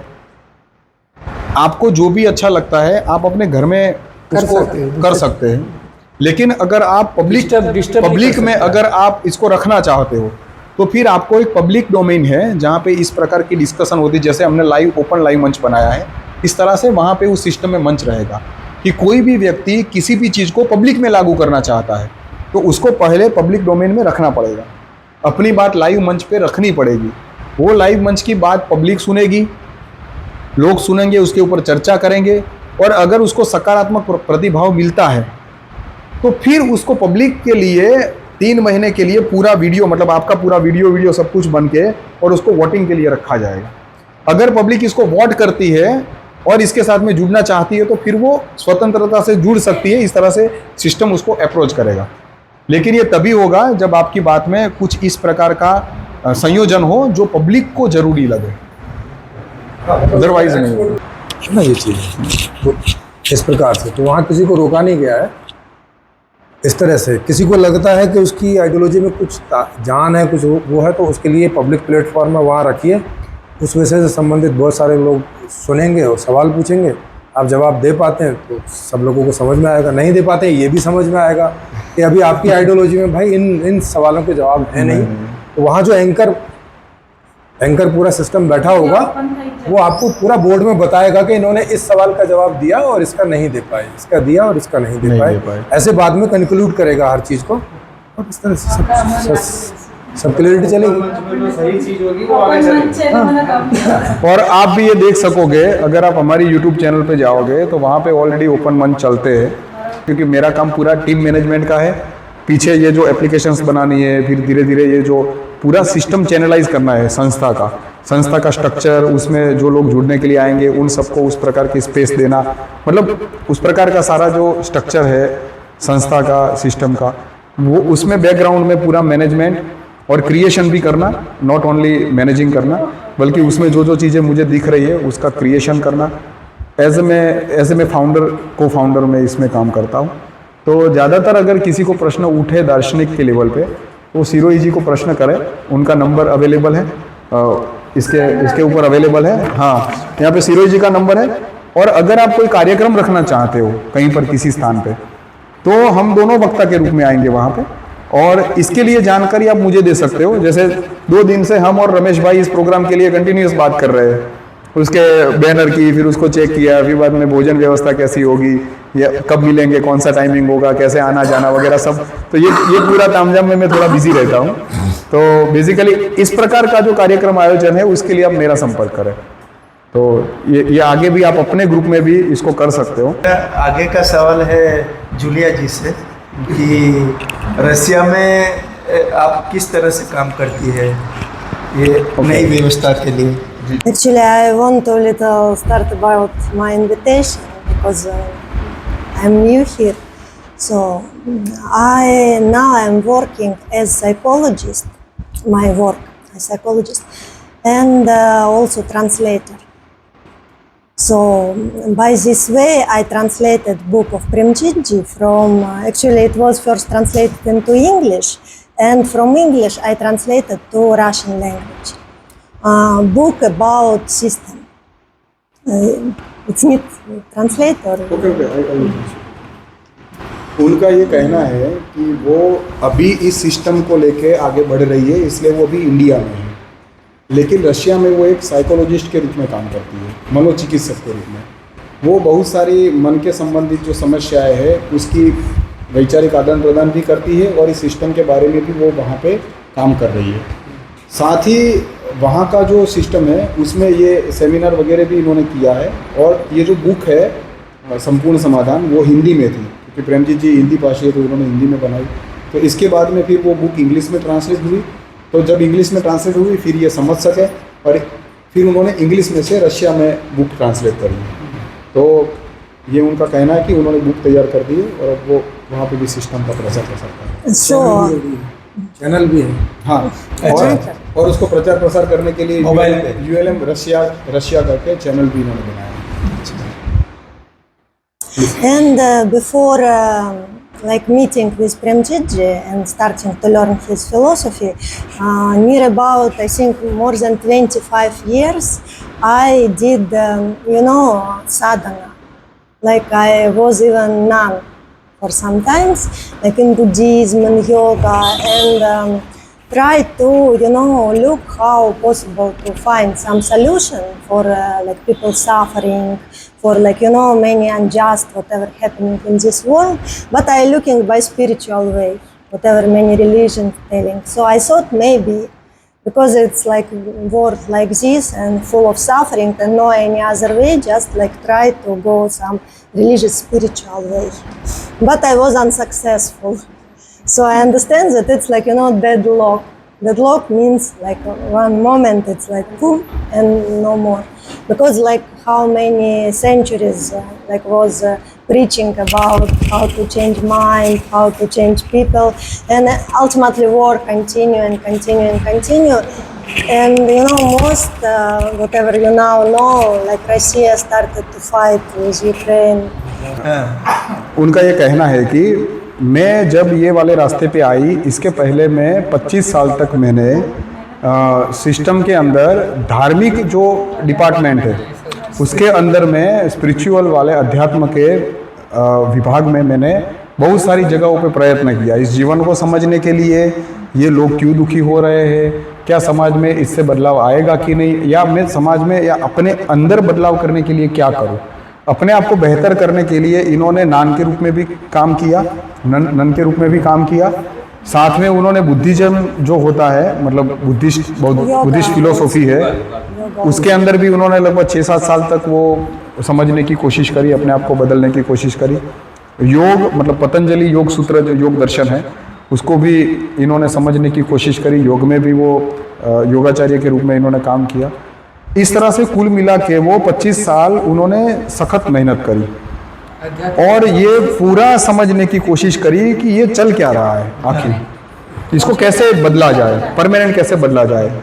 लेकिन एक ऐसी स्थिति आई जहाँ पे बोलते हैं ना कि पीक पॉइंट है, वहाँ पे वो रुक गया, मतलब मैं थक गई कि यार ये इससे कोई हल नहीं निकल रहा है।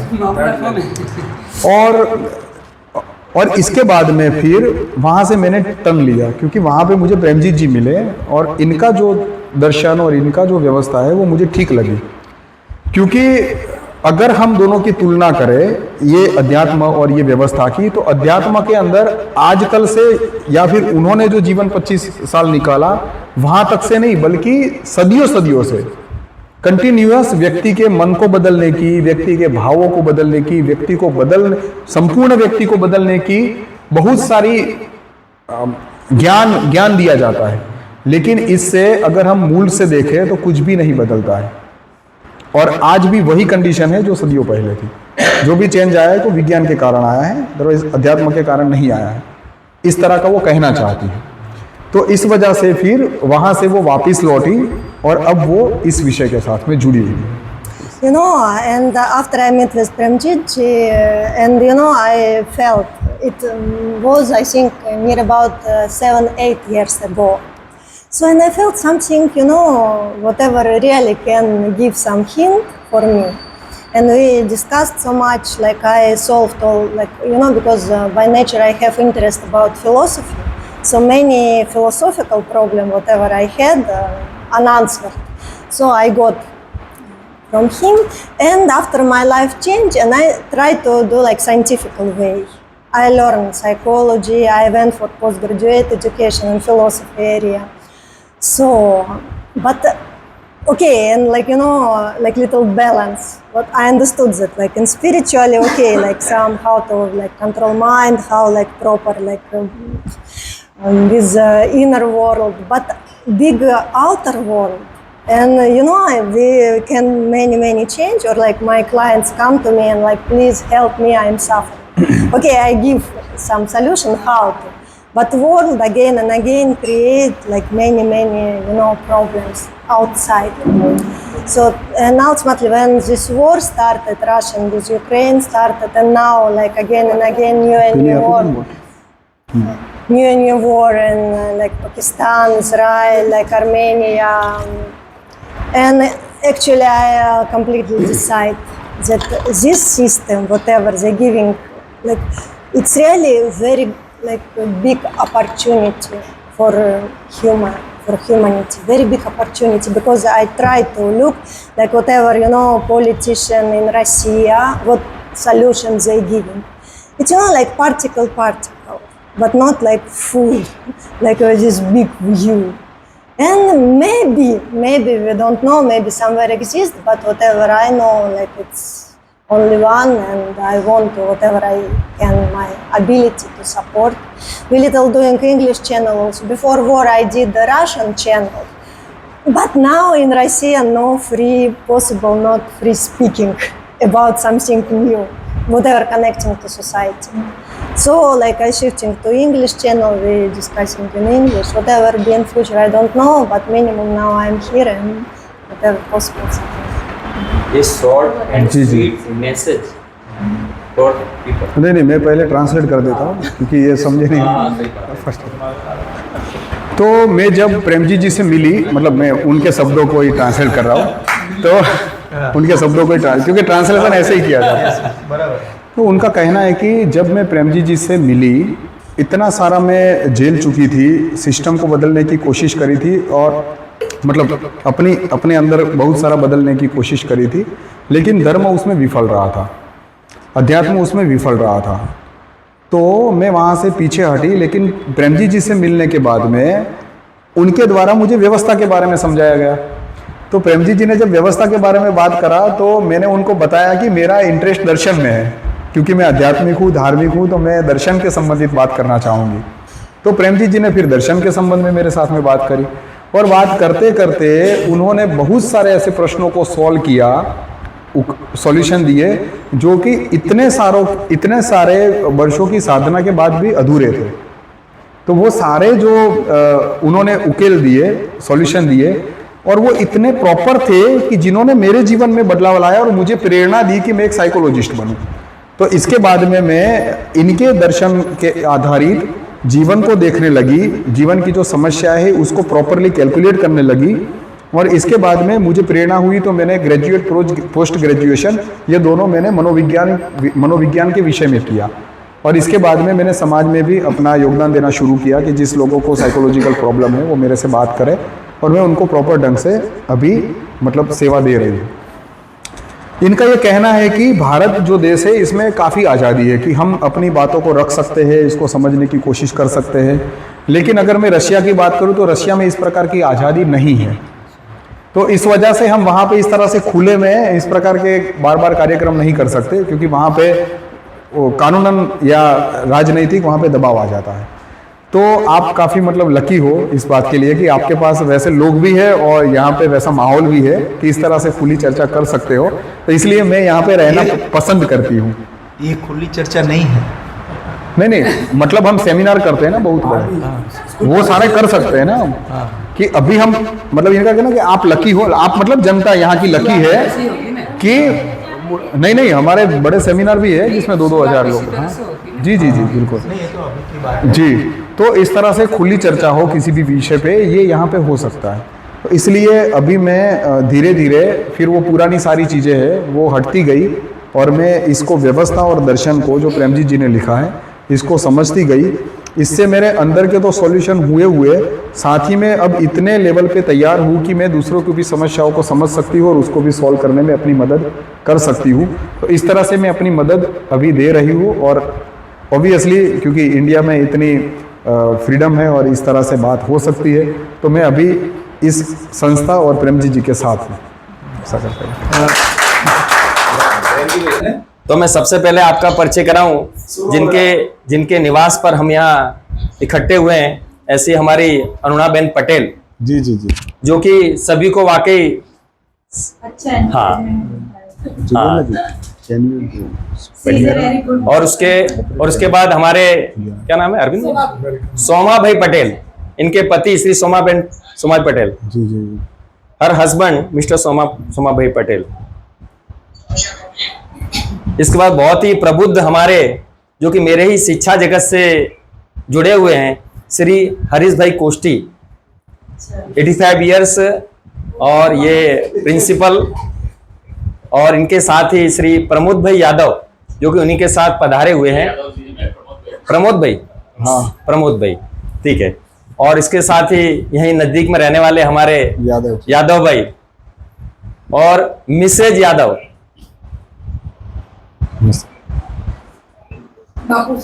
બાપુ, જે બાપુના હુલામણા નામથી બહુ પ્રસિદ્ધ છે। फ्रॉम देगा। હા, અને અમારા ભરતભાઈ ગવર્મેન્ટ સર્વન્ટથી रिटायर्ड है ये। और भरत भाई की मिसेज कुमुद बेन, जो कि हमारे अहमदाबाद सिविल हॉस्पिटल उसमें नर्स हैं। और आपका शुभ नाम मैडम? हेमलता बेन, देगाम से।